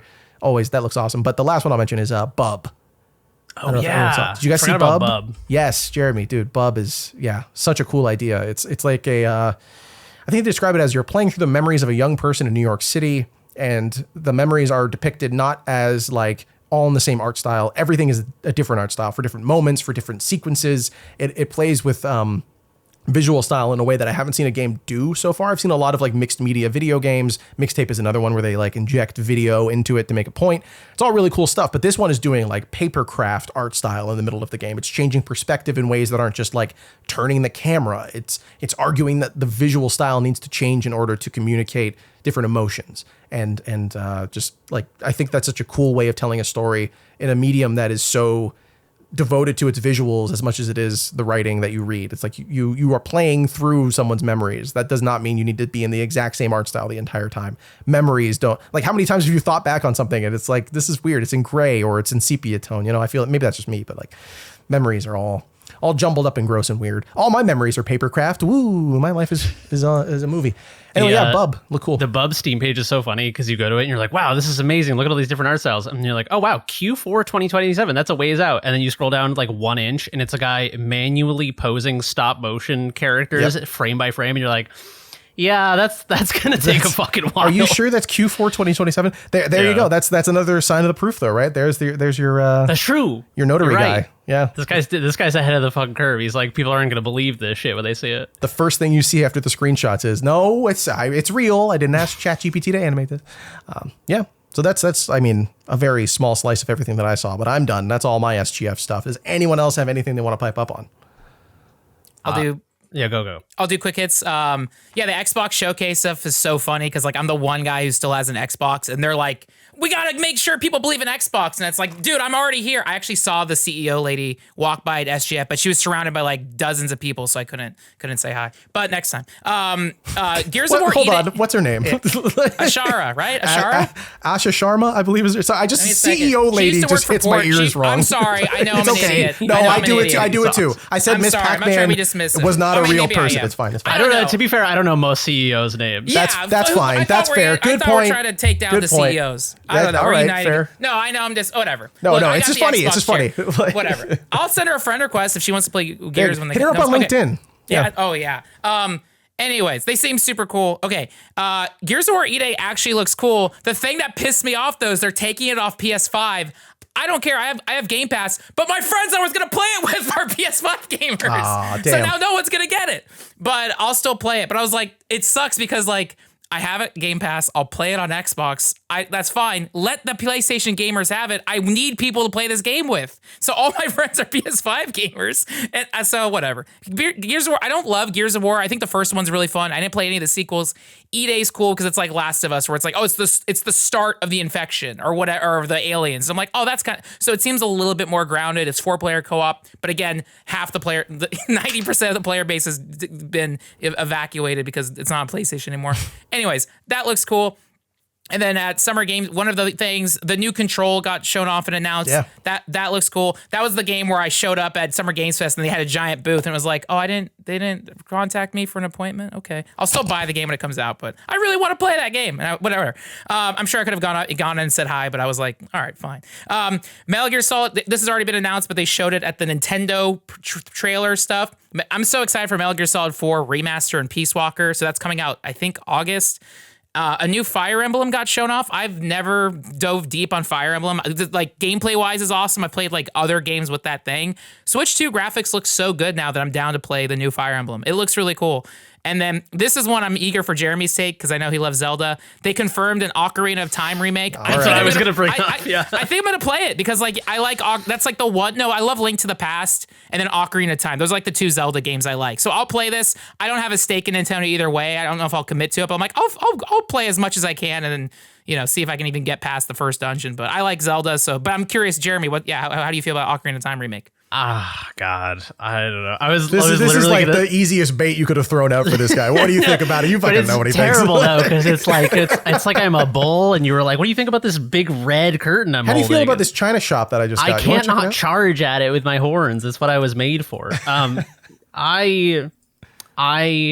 Okay, this is my hater corner a little bit. Right, Ocarina of Time. Yeah, come on. Yeah, let me grind some fucking gears. You got to do the accent. You got to do it. The whole this time. Game fucking sucks, dude. No, I think Ocarina of Time is a fucking masterpiece. If you didn't play it back in the day, I know it can be a little difficult to go back to. It has a lot of negative space. It has some jank. It's like a little weird. It controls weird. I saw Mello Santani refer to it. His game, Angelinera, he calls it a bump slash game. And games like that where you just run into enemies, you bump them when you get close to them. I saw him refer to Ocarina of Time as a bump jump game, which I think is so fucking funny because there's no jump button. You just like walk off an edge and jump automatically. Yeah. There's weird shit about it like that I understand makes it somewhat inaccessible to people who go back. The water temple, fucking, it sucks. It's difficult. It made me rip all my hair out as a child. That being said, I think those are all really important elements of the experience. And I think it is an experience that is locked in time and that those things are part of what makes it special. I think a lot of the things that can be perceived as like, oh, it was back in the day. They didn't have like the resources, either financially or technologically to fill this world with characters. I saw someone online with a post being like, oh, I can't wait to see like Kakariko Village, but there's like more NPCs and stuff. Yes. And it's like, no, because the emptiness of the world is an integral, like, artistic element of it's a textural element of this game that makes it special. And part of the reason Ocarina of Time is so brilliant is that it has all of this emptiness. And so there are these really dense moments of narrative heft where you hear the music swells and tears are pouring down your face and you see Zelda for like 15 seconds. And then you have these long stretches of just like sorrowful, mournful emptiness where you're just like wandering this somewhat empty world. And I think that like to revise, I'll be curious to see what they do with it. If they revise it heavily, I think there's a very high chance of them fucking tampering with the recipe in a way that fucks it, for me at least. And I think if they don't revise the recipe, then it's like, the fuck is the point? Now we're just doing Vince Vaughn Psycho remake by Gus Van Sant, where it's like,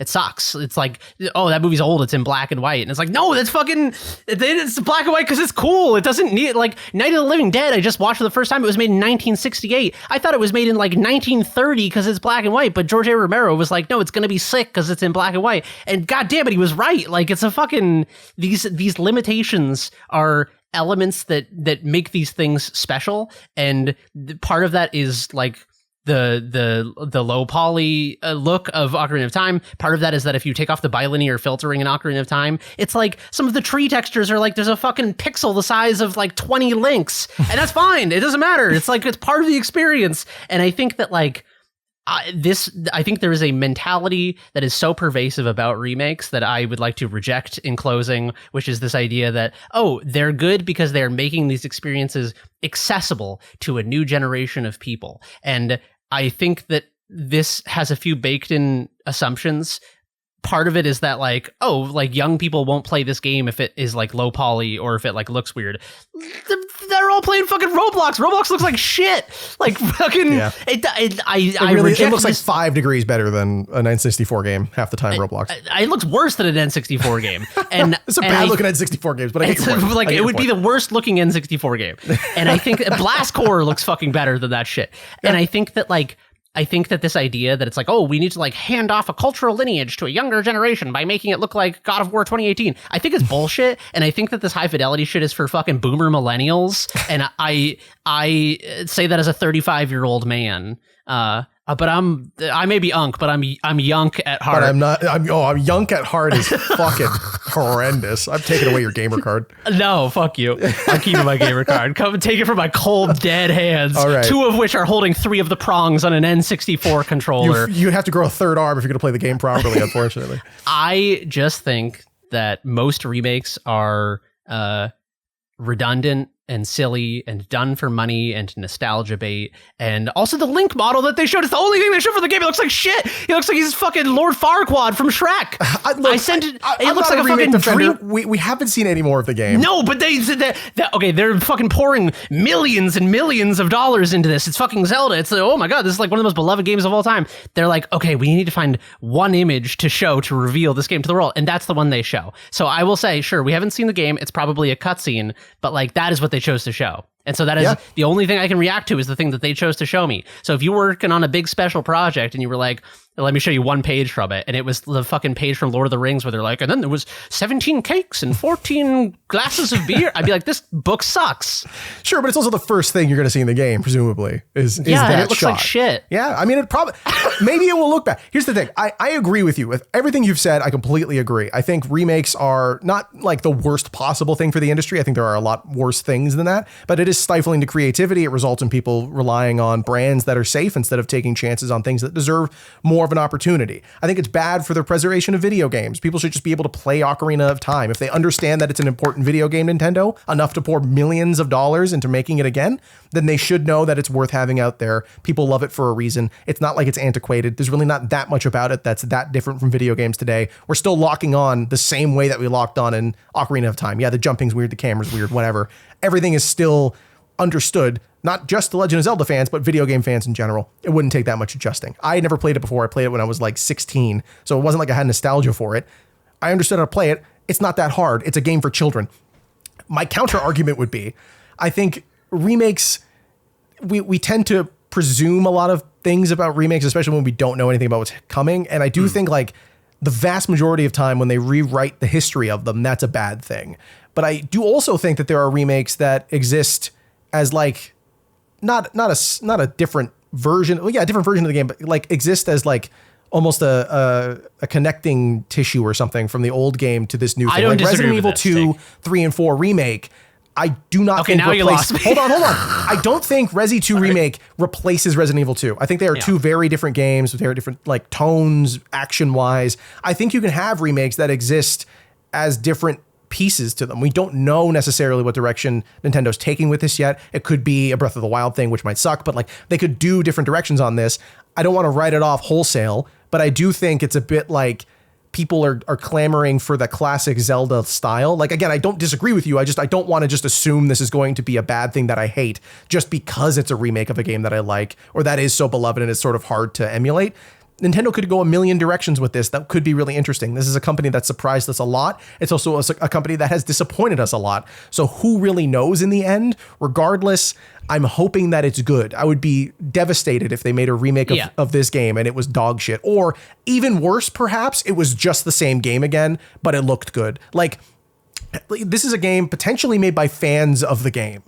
They're going to misunderstand, most likely, what... Like, they might. I don't know. But there's a chance that they misunderstand what was so reverent about Ocarina of Time. Like, they may end up putting importance on things that was only important because of nostalgia. Like, in the context of these games, there are moments that are funny or are beautiful that are beautiful on their own. They don't need to have a bunch of swelling music or a big cinematic camera push in. They will just look good on their own. Is the game going to mess with that stuff? Like, it's so easy to speculate. And I think that's part of the marketing and why they only showed you one screenshot that you might think looks kind of dog shit and, you know, a narration over a tapestry. Because they're like, if we just tell you we're making this and show you a little bit, get you either excited or pissed, you're going to talk about the game. We're going to make $1 bajillion when it comes out. Doesn't matter what you think about it.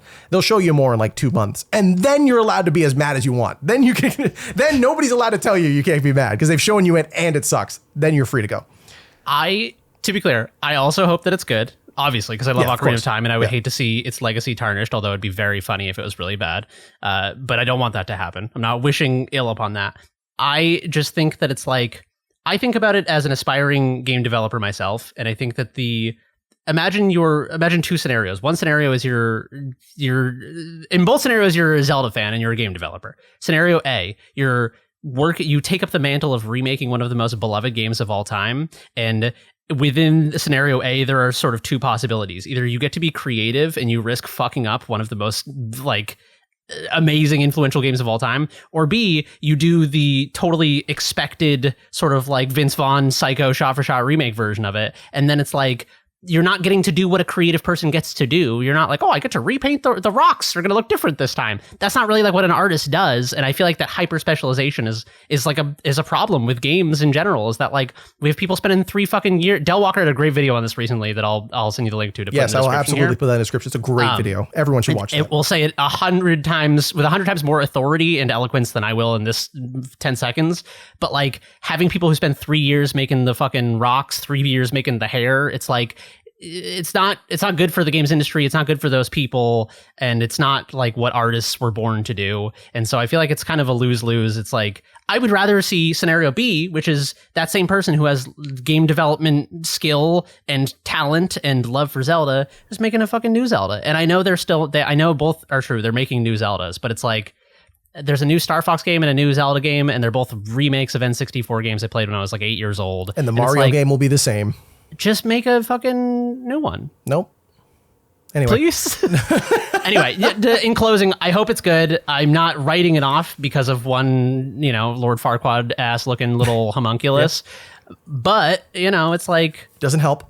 I feel like I believe so wholeheartedly in game as an art form. And I think that the thing that made me believe in games were these games that they are remaking. And the importance of that is that these were new experiences that inspired in me not a childlike wonder in a naive holding on to the past nostalgia way, but a childlike wonder in a relating to the world as it is way that made me want to go outside, that made me want to like wander around and go hiking. That I talk about this all the time, that like going outside and playing big exploration driven RPGs, to me, they're like the same thing in my brain. And I think that that's really important. And I think that the games industry at large, in order to manufacture a more saleable, safe product, is leaning on nostalgia in a way that harms it culturally, but I also think it it enables this sort of like Peter Pan syndrome where people are just living in fucking 1997 forever. And I think that it is a social ill and a cultural ill.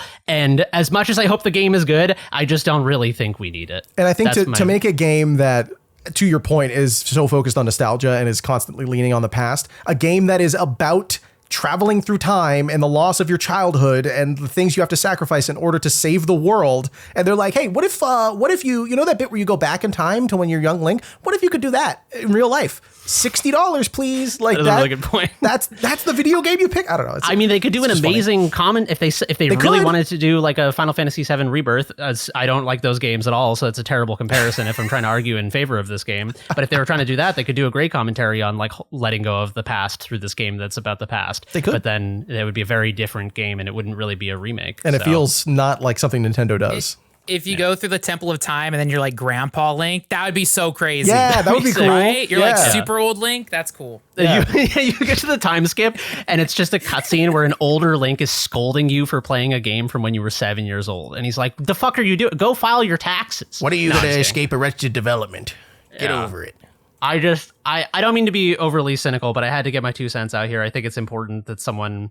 I think it's good to be excited and optimistic about games. I think there needs to be a devil on the shoulder who's saying, what the fuck are we doing? We all should like want new experiences that stimulate our minds and creativity in the way that these things did when they originally came out. Yep. Or you play the game from Ganondorf's perspective. Okay. Now we're talking. That's why he looks like an ugly little homunculus, because it's Ganondorf who's laying in the bed. Because Link's the villain. He's like, it's like, I'm going to kill you, fucking kid. Yeah. He's like, look at that disgusting little boy. It's like the Power Rangers lady. Oh, God, what's her name? The bad one? Rita Repulsa. Rita Repulsa, thank you. Like, she's looking into the vat. I'm going to kill Link! Oh, dude, and you fucking get a crazy voice actor for Ganondorf who sounds like that. Yeah, exactly. That'd be perfect. Okay, now I'm on board. See? Now you like That's all it took was a little creativity. Sprinkle of creativity, and now I'm in. I did see Rita Repulsa's costume at the Sentai Gallery in Tokyo. Oh, the real one? Yeah. So I had to look it up because I forgot, but her name is Bandora in the Japanese version. But hey, any Sentai reference, I'm on board. Yeah, absolutely. All right. Well, hey, there you go. That's all the stuff that we want to talk about. I'm sure there's a million other games that we all saw and thought were cool, but like, do we really want to, do I have anything to say about something I saw? I will say, like, I was so stoked for Stellar Blade, and I didn't know until today, and I looked it up. The company is like, yeah, we use AI for everything. I'm like, no, I'll still play it when it comes out. Sure, of course. I like the character design, but I'm like, damn. Also, a little uncomfortable with how that character looked. Why did she look like that? Short hair. That's fine. The short hair's fine. It's the face. It freaked me out. She got like one of those apps, those face filters that you can only download in like Korea. Which makes sense like given the child developer. It's a bit like if I haven't played through it, so maybe this happens eventually. But if what's the little girl's name in Pragmata? Diana. Yeah, if she was like adult size but with the same face, that's how I felt watching that Stellar Blade trailer. Very uncomfortable. Although I was happy for you because you guessed that and you were right. You knew it was going to happen. That's the thing. It's like, oh man, that's not going to come up for a while, but they can rush it out using AI. I'm like, God damn, no, take your time. Like, damn it. It's like that's the monkey's paw. But I'll also play it when it's out. And I think that the creators were there. But I think it was I didn't get an invite or anything. Where like goes, hey, I'm the biggest fan. It's all right. I love how offended you are by all these people. Like, what the hell, Remedy? Yeah, I don't know. I feel like, again, going to the Summer Games Fest play days kind of gave me the confidence. It's like, no, we're like, I always had this imposter syndrome where it's like, I've been sneaking in. I used to sneak into E3. I've been around for so long, and I'm like, oh no, this is, and I always have this fear of how finite time is. And I'm like, I could die next year. I could die anytime. So I'm like, fuck it. This is my one day to be alive. Let me just speak my mind. And like, I want to meet the Shift Up developers and play the new Stellar Blade and Control and all the games I didn't get appointments for. But no, you deserve a seat. Absolutely. And like, no disrespect to the rest of the scene, but there's a lot of like, there's a lot of smaller journalists who like do get access to this stuff. And I'm always surprised. Like, it's great. Like, I'm happy for them. I'm glad that people are getting the opportunities, especially when they're like newer outlets, especially again, as there've been so many jobs lost in the space that new voices are getting the chance to go in there.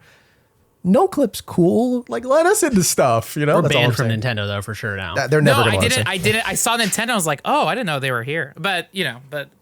Yeah. I'll go to Nintendo Store Shinjuku. I went to the museum. I went to the factory. But, Yeah, just tell them you're like, that guy, if you heard that podcast where they shit all over and they're like, we didn't hear it. You're like, all right, forget I said anything. Yeah, don't go check. Don't look it up. Okay, well, that's Summer Games Fest. I'm sure we'll be talking about more of the games that were shown off there as the year carries on, all the releases that are scheduled for the rest of this year and stuff into next year and stuff that had no release dates that may never come out because it'll get canceled before it comes out. Oh, and Wolverine was there. Anyway, all right. What do you guys want to do? You want to talk about something else? Or you want to get to emails? Because there's an absolute shitload of emails. Viva Piñata. It's time for the Xbox. Yes, good. I was thinking, I'm so happy because I'm not kidding. I will bring an Xbox 360 game to almost every podcast talk, and it usually gets cut. So I'm like, oh, I'm so happy we have someone else on board to talk about 360 games. So no caps. I would love to hear about Viva Piñata. Yeah, so this was kind of one of the ones I was looking forward to playing since it's only on 360. I guess it's on PC, but I don't know how to access that. But yes, it's just exactly the kind of thing that's interesting to me because it's just so weird. Like Xbox 360, like I just think of like first person shooters, and then you have Viva Piñata, like this kids game, but also it's really creepy kind of for some reason, and the characters are so creepy, but the piñatas are cute and whatever. But yeah, I knew it was like a gardening / creature collecting game, but I didn't like really look anything up beforehand. And just immediately I was like, wow, this UI is so ugly. They're using Comic Sans and the menus. Like It's so ugly, but it just works with this game. But you do spend a lot of time going into the menus and like going to the shop and just like back and forth. So that's kind of annoying. But the actual like garden part it's just, I was not expecting it to be the way it was. Like it's the way, I don't know, like the animals just like kind of like stumble into your garden and they're just hanging around, and then you kind of just can just like sit back and watch them do their thing, and then sometimes they get into fights and then they get sick and then you have to send the doctor, which gets annoying. There's a lot of things that are tedious or I don't know, that are a bit of a pain, but that's kind of what makes it so unique, I guess. But I haven't finished it. I feel like a big issue I'm having is I want another garden expansion because like I feel like the play space is so small, but I've only gotten one expansion, I think, and I don't know if there's more, but it feels like I need more space, and I keep reaching like the limit, and they're like, you need to sell your piñatas because there's too many, and they don't like it. But it's a really weird game. Have you guys all played it before? I played it in the past, yeah. Sorry, go ahead, Frank. I played it back in the day, but yeah, I was like a teenager and I was like too dumb. My animals got killed immediately and I sold it to GameStop. But I feel like now maybe I can handle it also with strategy guides. But I wonder if like the limitation stuff is like a hardware limitation factor where they can't handle all that stuff. But like, yeah, I think I gave up after 2 hours in. So I'm like, I'm sure it's like with most games. Start it, see your failures, and then all right, let me do a new garden and plan better. I'm sure there's like this game. I thought I bought it as a kid, thinking like, oh, it's like Animal Crossing, but the animals are all eating each other. So I was like, oh, this is like too hard. But are you surviving, or like how are you finding the difficulty curve? It is like my biggest problem is that like. Yeah, they do keep dying, and like I'm not catching it because there's just so many things happening. Or like, oh, there's a sick animal, and then I'm like looking around and I can't find it, and then I get distracted, and then that one guy comes and like attacks them in the middle of the night. So it's like really hard. You have to like focus on just a couple of the species to like get them to their like breeding stage to be able to make more to sell them for money. But like I want to do all of them, but there's just not enough space for that. And so I'm just like doing the worms and like the birds and like the really easy ones. And there's other like stuff that you have to, I feel like I need to look at a guide for it, but I didn't want to do that in the first playthrough. So this could be the kind of thing that I end up like giving up on getting all the like things that you're supposed to unlock, and then maybe go back like with more of a plan. And I think like you could do fences and stuff, which might help them from not attacking each other, but I didn't even look into that. So it's definitely something that like I want to try to figure out more, but I might need outside help for that. It does sound like Jurassic Park. You have to keep like the carnivores and the herbivores separate from each other. Like I remember fencing being a part, but again, I could not figure it out. Yeah, I got to go back to that. It's inspired a lot of video games recently as well. It's a lot of love for Viva Piñata, which at the time I feel was so, I don't know, it was so like kid oriented. The version of Viva Piñata that I remember the most is the TV show for it.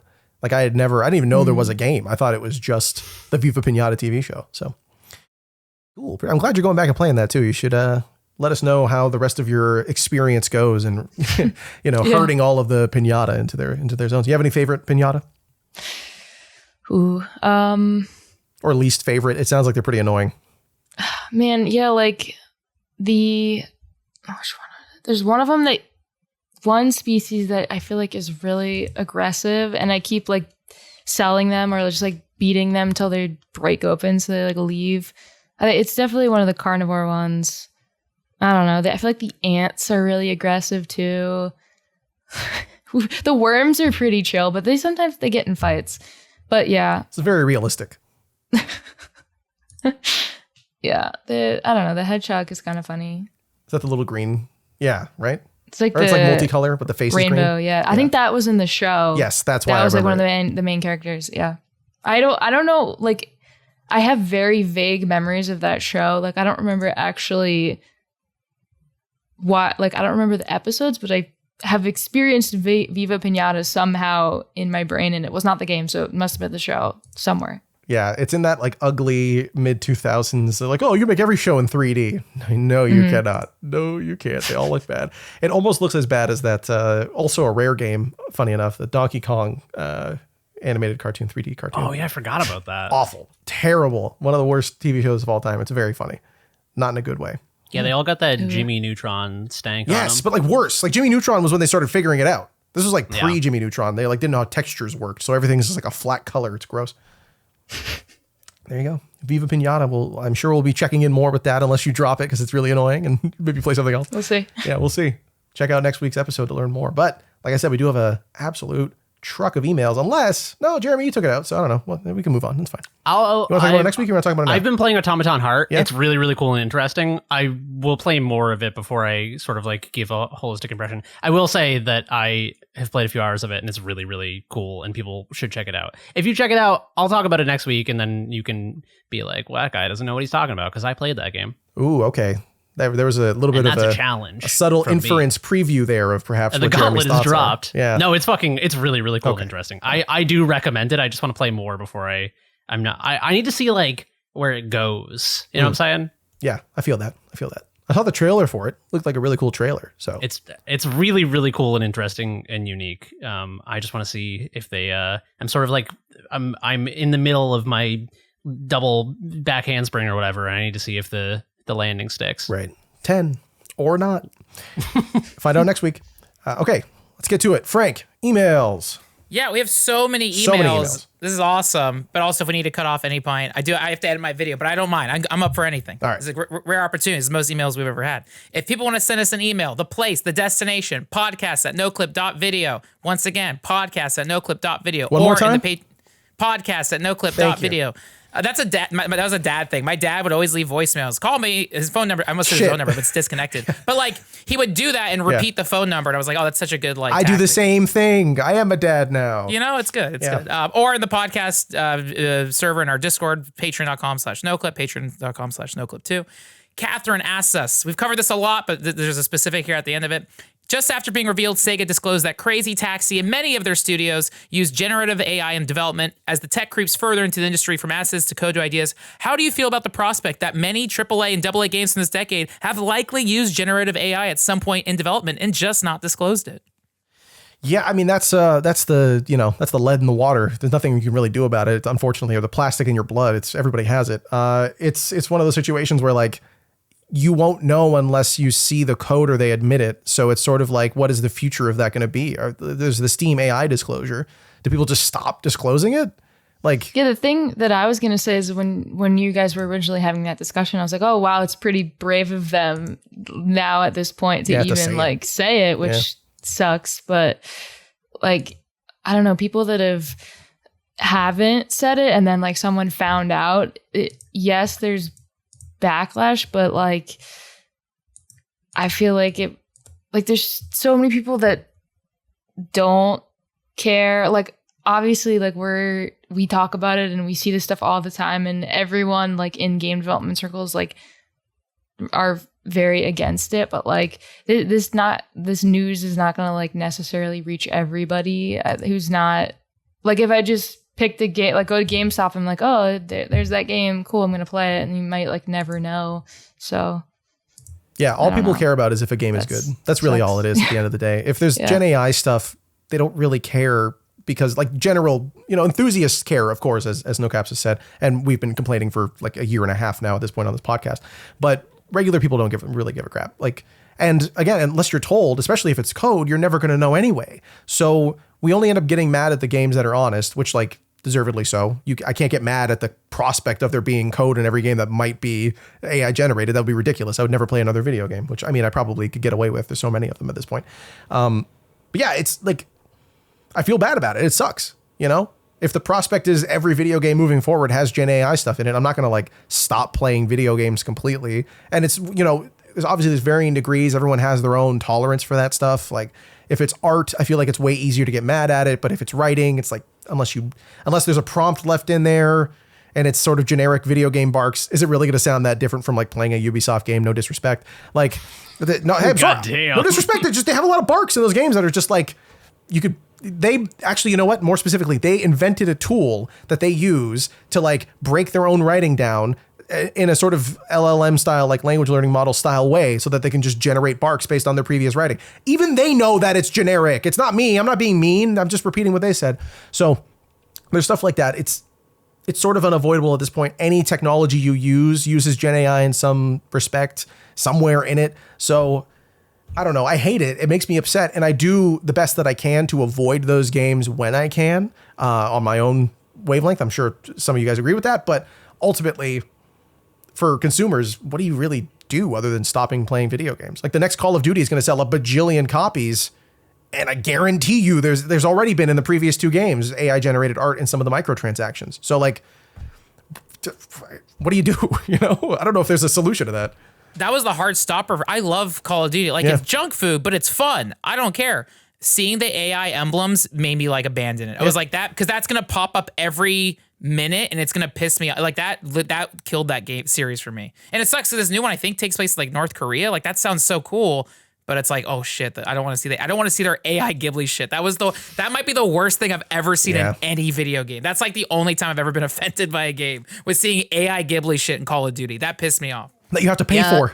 it is kind of the thing where like I'll be as the quality of generative stuff evolves, I feel like a lot of these questions will become more nuanced, because it's like if I read 2 pieces of writing and they both move me to tears, and someone's like, oh, did you know one of these was like generated? Then it'll be upsetting, and it will cause me to have to like really introspect about where we are actually at. I feel like as it currently exists, I have not seen a piece of art that was generative that I was like, wow, that's good art. Yeah. And so it's does it end up in code? Yeah, for sure. Brian Bucklew of who made worked on Caves of Cud had a really interesting series of posts on B-Sky lately where he was saying that a lot of he was like, a lot of code is sort of like boilerplate code that is like stapled together anyway, and so it's not to downplay the artistry of writing code. This is like an important skill, and ultimately, even if you were using an LLM to write your code, there still needs to be a capable coder to like look at it all, make sure it's cohesive, and to like functionally staple it together. But I don't know. I believe in the artistry of code, but also a piece of code has never moved me to tears. So there's sort of a different. You just haven't read my comments. That's the true. problem. That's no, true. You're totally right. That's what computer science is, right? It's just understanding different structures of code and knowing how to combine them together to make the thing that you want.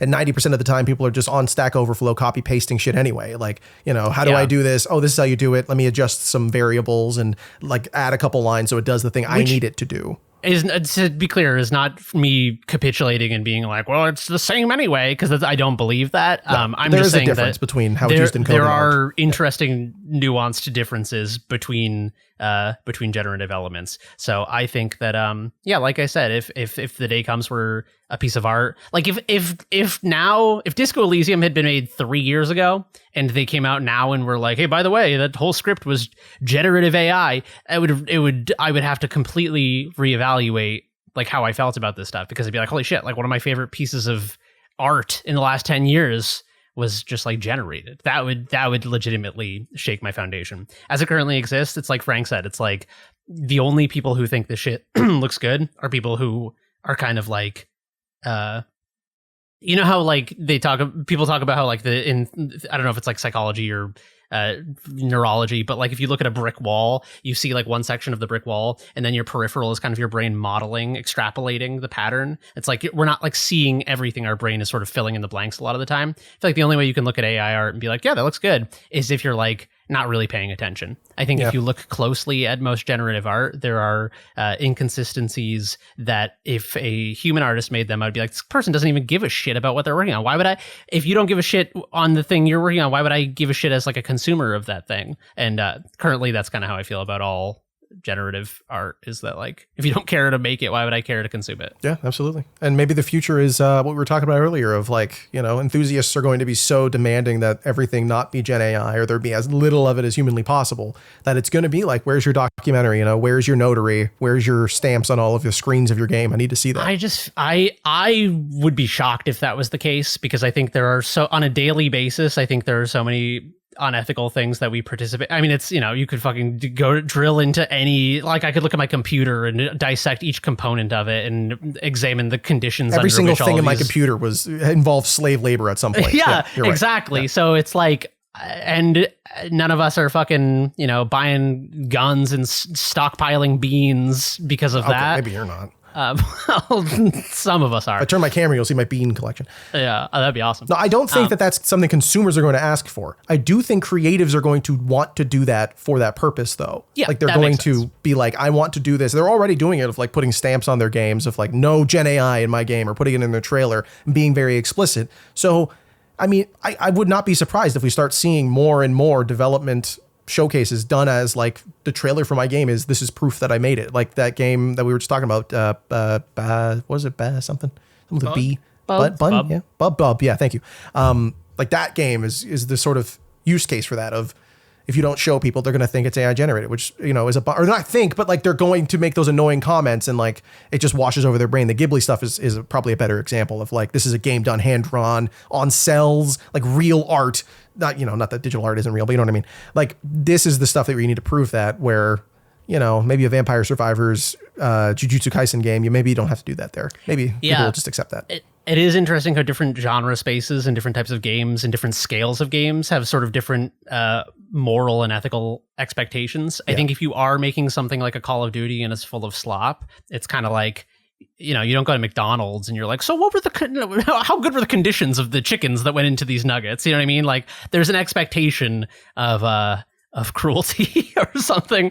And I think that like at the end of the day, it's like, I don't think, you know, is it incumbent upon consumers to question the conditions, the ethical implications of the things they're consuming? I mean, yeah, in a perfect world, I just don't have, maybe it's cynical, but I think it's more just realistic that it's like, I think most people wouldn't want to like see a cow killed, but are fine with eating a hamburger. And like, I'm pescatarian, like I eat fish. I think it's sad. Wait until you find out what they do to the fish, Jeremy. It's fucking, that's why I can't play that game.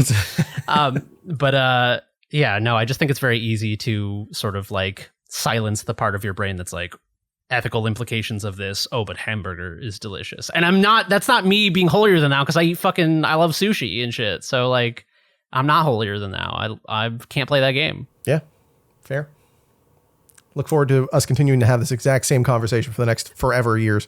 Can I add one last caveat, or one last like whatever postscript? I do think it's important to push back against this stuff. Yeah, 100%. Yep. I think that people should be vocal about it, and I think that anytime you push back against a thing that is like a current hot button issue, I think people will be like, oh, you're like a fun sponge, you're like a woke skull, you're like annoying, you're like a blue hair, whatever.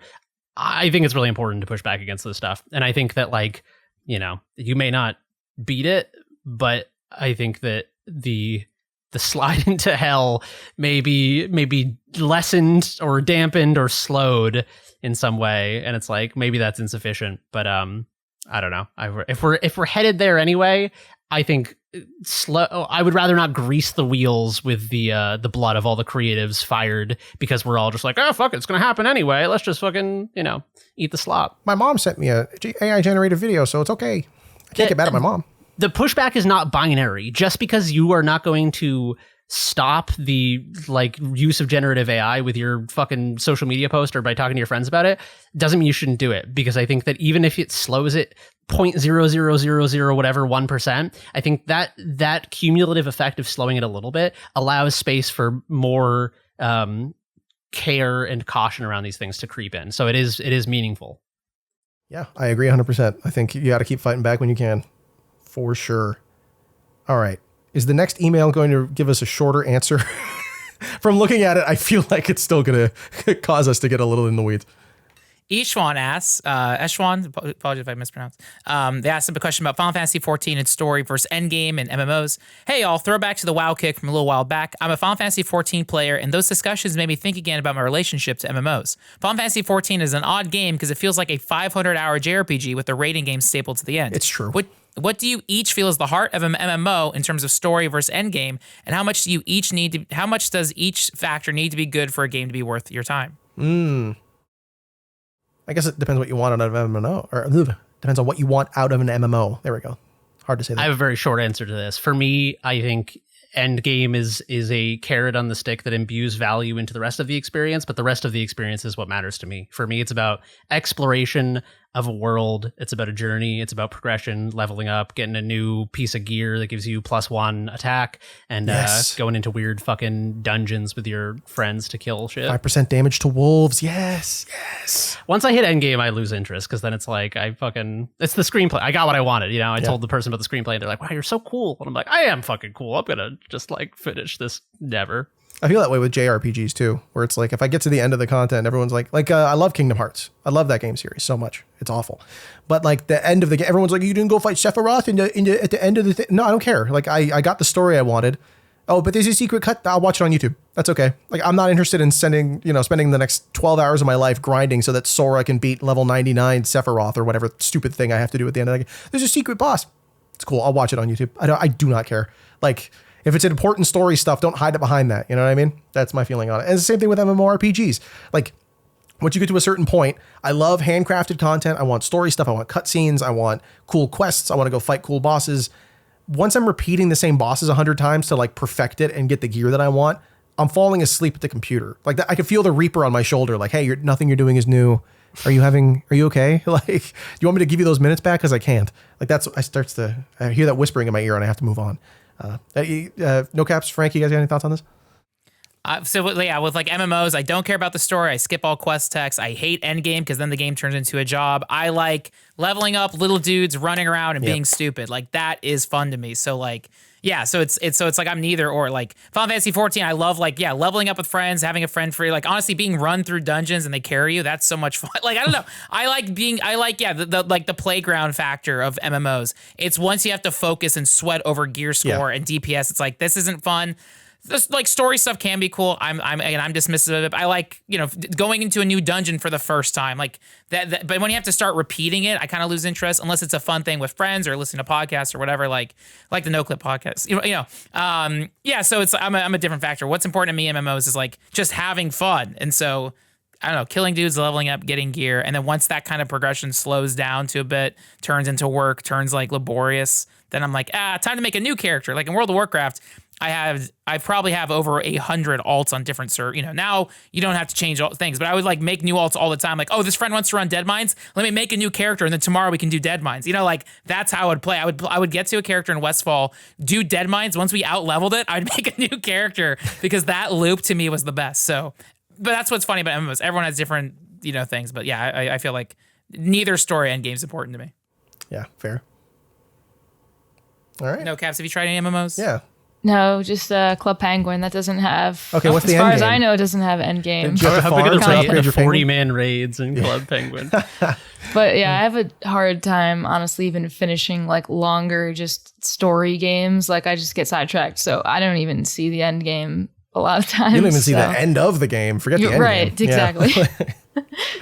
There you go. Next email, Frank. And then Philip asks, do you ever return to a multiplayer game you liked and the game lost almost all of its charm? Jeremy talked about World of Warcraft and its expansions and how they took away from the original WoW experience. I especially hate what happened with my favorite of them all, Team Fortress 2. Game had a strong art direction, but the cosmetics and newer maps took a lot of the soul out. In my ideal world, the big update should have stopped in 2013 and the game should have been just polished until the official servers shut down. I really respect the Peak developers for having just the last big update planned and announcing there will be no more new stuff. Do you think there should be an endpoint to updates to preserve the original vision of the game that people originally visited for, or should there be a version select like in Minecraft launcher? I don't know. It's a really good question. Yeah. I think it's very difficult to answer. I feel like Counter-Strike might be sort of one of the more successful examples of a game that continues to evolve and have relevancy. That being said, I have heard a lot of negative things about Counter-Strike 2 from people. I've not played it. I've never even opened it. But like as someone who loved 1.6, I feel like Source was cool, Global Offensive was cool. Having different versions that have their own identity and the old versions can still sort of coexist. But yeah, I don't know. I played more Source than I did 1.6, so I feel like I'm not a good defender of the purity of 1.6. If I have heard people say that it's the best version. So should people just like shut down games? I don't know. They ain't gonna, I'll tell you that much. And I agree, TF2 was like the fucking best, and it has slowly kind of decayed. Although I have heard people saying it's having a bit of a resurgence, and I kind of want to go see what's up. But yeah, the hat shit obviously was a Pandora's box that we're living in. Isn't it funny that Valve destroyed the games industry? Like they're the ones but they made Half-Life. Yeah, you're right. And they made Steam, which, that has done nothing bad to the games industry. Yeah. No, I wish I had a better answer. I just think it's like, I think all games should have like an exit point built into them. Like I think like live service games in general are kind of like a pox. And I think that they kind of are bad for developers and not great for players either. I think a game should have a finished version that is then playable for as long as humanly possible.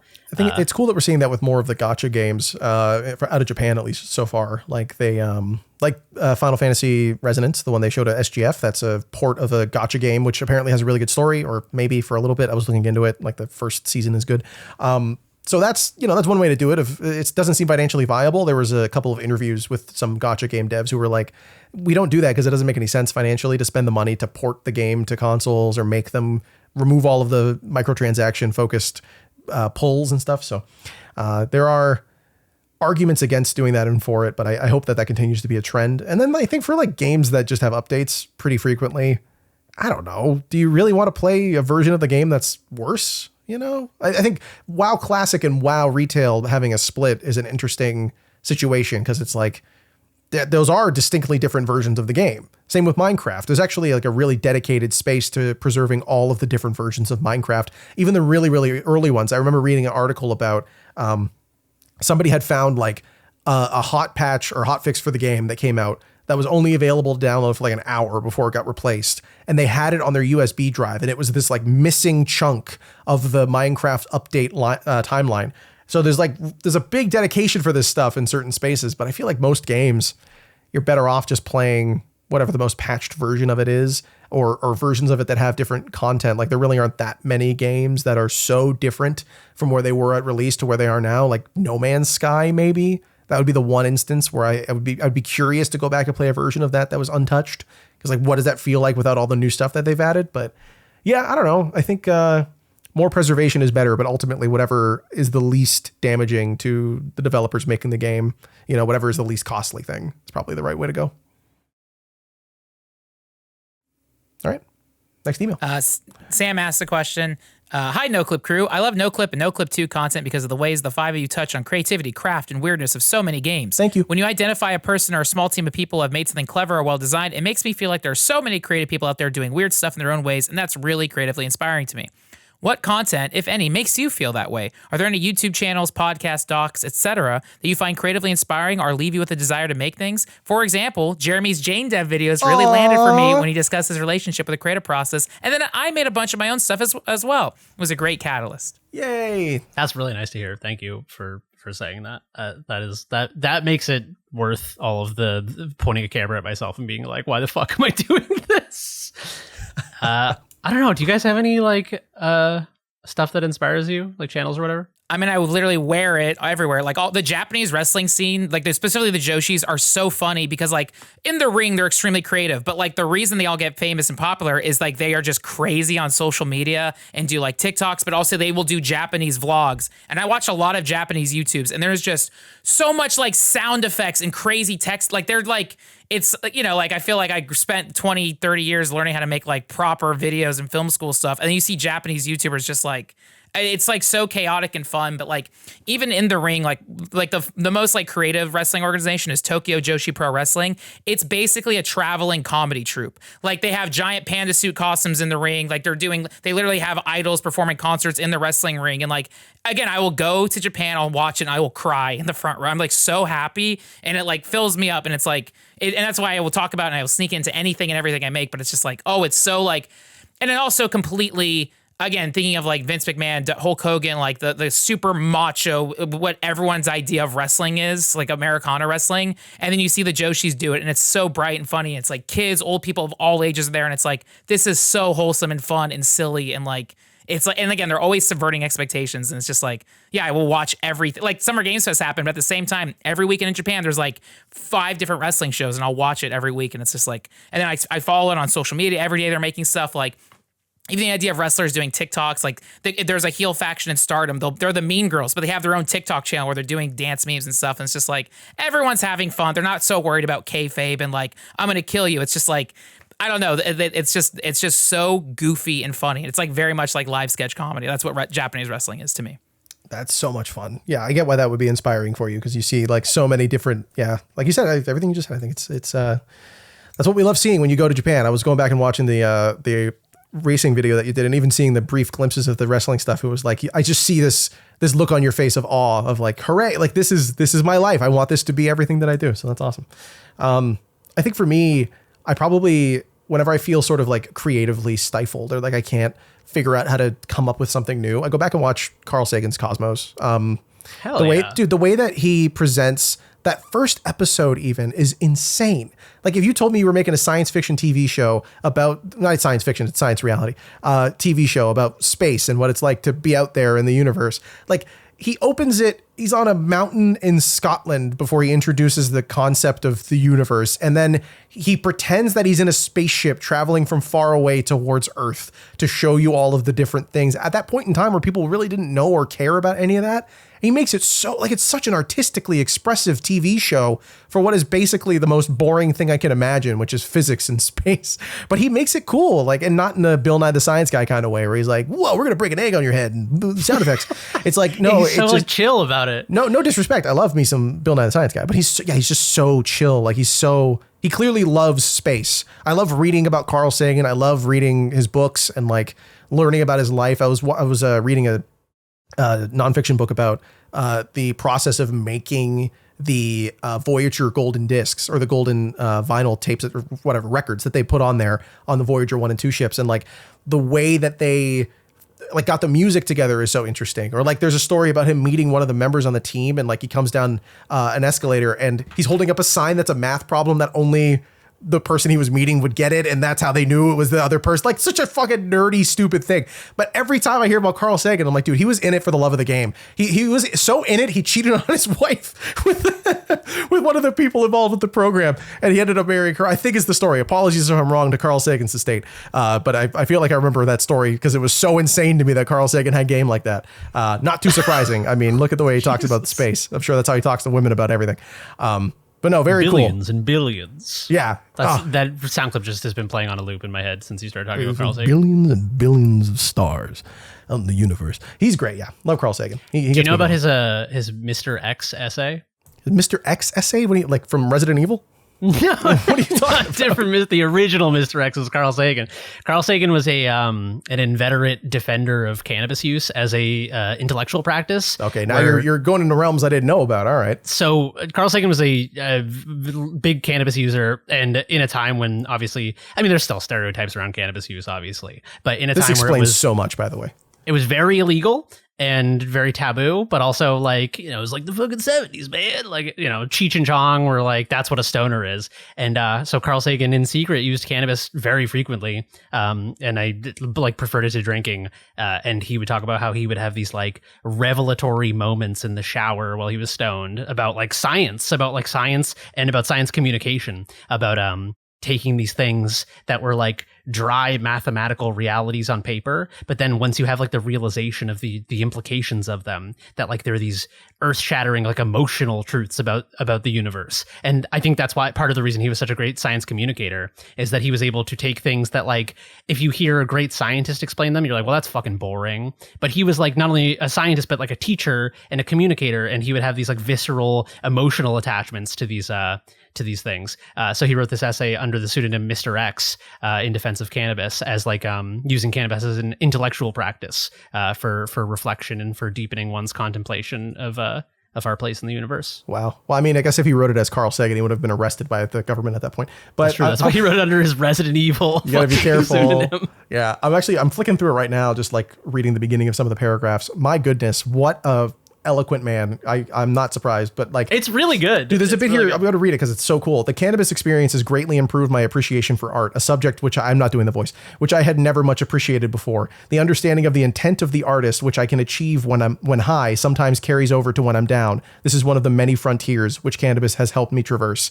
He talks about smoking weed like he's going through the universe, dude. That's so dope. He's on a spaceship. That's so fucking sick. It's fucking awesome. Hold on a second. Now I'm starting to not like him as much. Does he talk about everything like he's on a spaceship? This sandwich was so good. It was like I was on a spaceship through the cosmos. It was like I was in a spaceship through the deli. Look at all the every ingredients. Yelp review he leaves like a diner. Like, this sandwich took me on a cosmic voyage for billions of years. Nothing greater than experiencing food. The mayonnaise was, I hope it's not fucking ruining Carl Sagan for you. No, I love it. I'm going to read this later. This is really cool. I don't know how I missed this because he's such a G in like every other part of his life. So that my dream blunt rotation is just Carl Sagan. Carl Sagan 3 times. It's just 3 Carl Sagans. Pass me the J. Billions and billions of joints will be smoked tonight. My thing that inspires me is it's weird because I feel like you guys both had like these crazy like I guess mine is more connected to Frank's than Carl Sagan. WWE. The elbow drop the entire podcast and reveal that I love wrestling. Actually, no, I really didn't understand Twitch streamers as like a medium or what was interesting or appealing about them for a long time. I think I've sort of had the misconception that it's like, why would you watch someone play video game? This is a long time ago when Twitch was like Justin TV. It was like, why would you watch someone play a video game when you could just play it yourself? It was kind of the tried and true, like truism to dismiss this thing. And then maybe like 6 years ago, like early COVID days, I came across Germa985, the streamer, very, very funny dude from Boston, also named Jeremy. That's not why I like him, though we have the same name and home place. And I think that every time I'm doing game dev that isn't like a linguistic heavy task like coding, I have Germa streams, like old VODs playing in the background. I think that the way he plays games and relates to them it has a subtle sophistication to it, and I think that that's a crazy thing to say for like an e-clown, because people are like, oh, that's like the funny like clown man.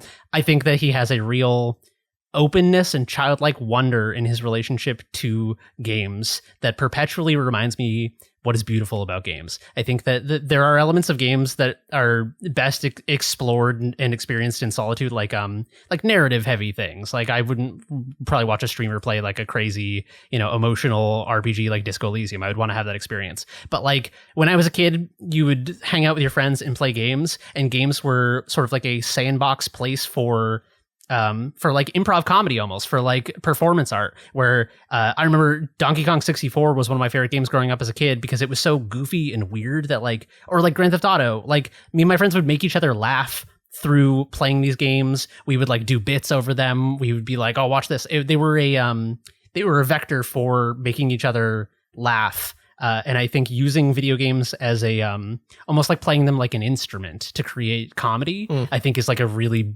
beautiful thing that reminds me of their importance, because I don't think that there is another type of media that you can do that with. Like, I mean, you could do like Mystery Science Theater shit, like riffing over, like riff tracks kind of stuff. But I think it's different because when you're controlling the experience, the game itself is like like an instrument, like a clarinet. Like you're playing it like an instrument to create laughter. And there are sort of like the interactivity allows for situations to emerge where there is the inherent like weirdness and silliness of situations that are created in video games don't happen anywhere else. And I think his VODs have really opened my eyes to like an element of games that I really valued as a kid and had kind of forgotten about as games became less of a social thing for me. Hell yeah. That's awesome. I totally get that. I think I was in the same camp of like streamers don't really, I could play a video game. I don't need someone else to do that for me. But then no, you watch enough Northern Lion and you're like, oh, okay. No, I get it. I understand. It's fun watching a bald guy tell me funny jokes while he tries to play the same game for 8 hours straight. No Caps, you have any answers for this? Yeah. For me, it's 100% music. That's kind of been the other thing besides video games that have been like my thing in life. And I feel like I can kind of like break my life down into different portions, like depending on the music and like just the people I was hanging out with and the kind of stuff I was into. And like just any time that I've had like a really creative like burst in my life, there was some like type of music that I was listening to that was inspiring me. And like I first got into wanting to make videos because I wanted to make music videos and like make something to go along with the music that was so like important in my life. And so yeah, like when I'm really trying to focus, I'll throw on I have like this playlist just called Productive that has like 1,000 songs that whenever I hear something, I'm like, I want to listen to that. Like when I'm in the zone working, it'll be that. And it'll just be like the most like distracting, like drum and bass thing, but like it helps me focus somehow. But yeah, music. That's awesome. Who's an artist that you really like at the moment? Right now, my go-to is Nina Geraci. Okay. Who's not like necessarily focused music, but she's been like blowing up. She's Australian EDM. That's like pretty much all I listen to, electronic music. But I think she was just like at Coachella, I think. So she like has really blown up, but she's so good. I was showing her like to a couple of my friends who like don't listen to that kind of stuff, and they even said that they like some of her songs. So Nina Geraci. Yeah, she has an album called I Love My Computer. Oh, yeah. Sick. Yes, that song in particular, I was like, it's weird, but like I get what you're saying. You love your computer a lot. Ooh, listen to some of it right now. Yeah, okay. It's good. I'm down. Just anything like that. I love EDM so much. Fantastic. Well, I think that's a really good question to end on, both because this has been running long, but also I think we all had some really good answers. That was really insightful stuff. So thank you so much for sending in that question and sending in all of your questions, but especially Sam and Philippe and Ishwan and Catherine for those great questions. We're always happy to answer them. We'll answer more next week and forever, because we're going to reach episode 1000 at some point in the future. If you start mapping out how long that is, that's actually kind of scary. We'll all be really old. I hope we're not still doing this. Or I hope we are. I don't know. Whatever. Thank you so much for listening to this week's podcast. We've talked about a lot of video games. I'm not saying all of them here. You'll see all of them in this video. You can click back and listen to more of our thoughts on stuff. We'll talk about a few other video games next week, and we have loads of stuff from Noclip still coming out. Noclip 2 and regular Noclip. Danny should be back next week, so he'll have updates on some of the projects that he's been working on and will continue to work on into the future. We still have that Star Wars Galaxy doc to come out. We've got more videos from NoCaps. We've got a fun new thing that we're working on for Noclip 2 that I think is going to be really exciting. I think people are really going to love that. So once that's out there in the world, I think it's going to be really exciting. And look forward to more of our work in the future. Patreon.com/NoClip, Patreon.com/NoClip2, Patreon.com/NoClip3. It's not a real thing. I'm not announcing anything. I'm just doing a bit. All right. See you next week. Goodbye.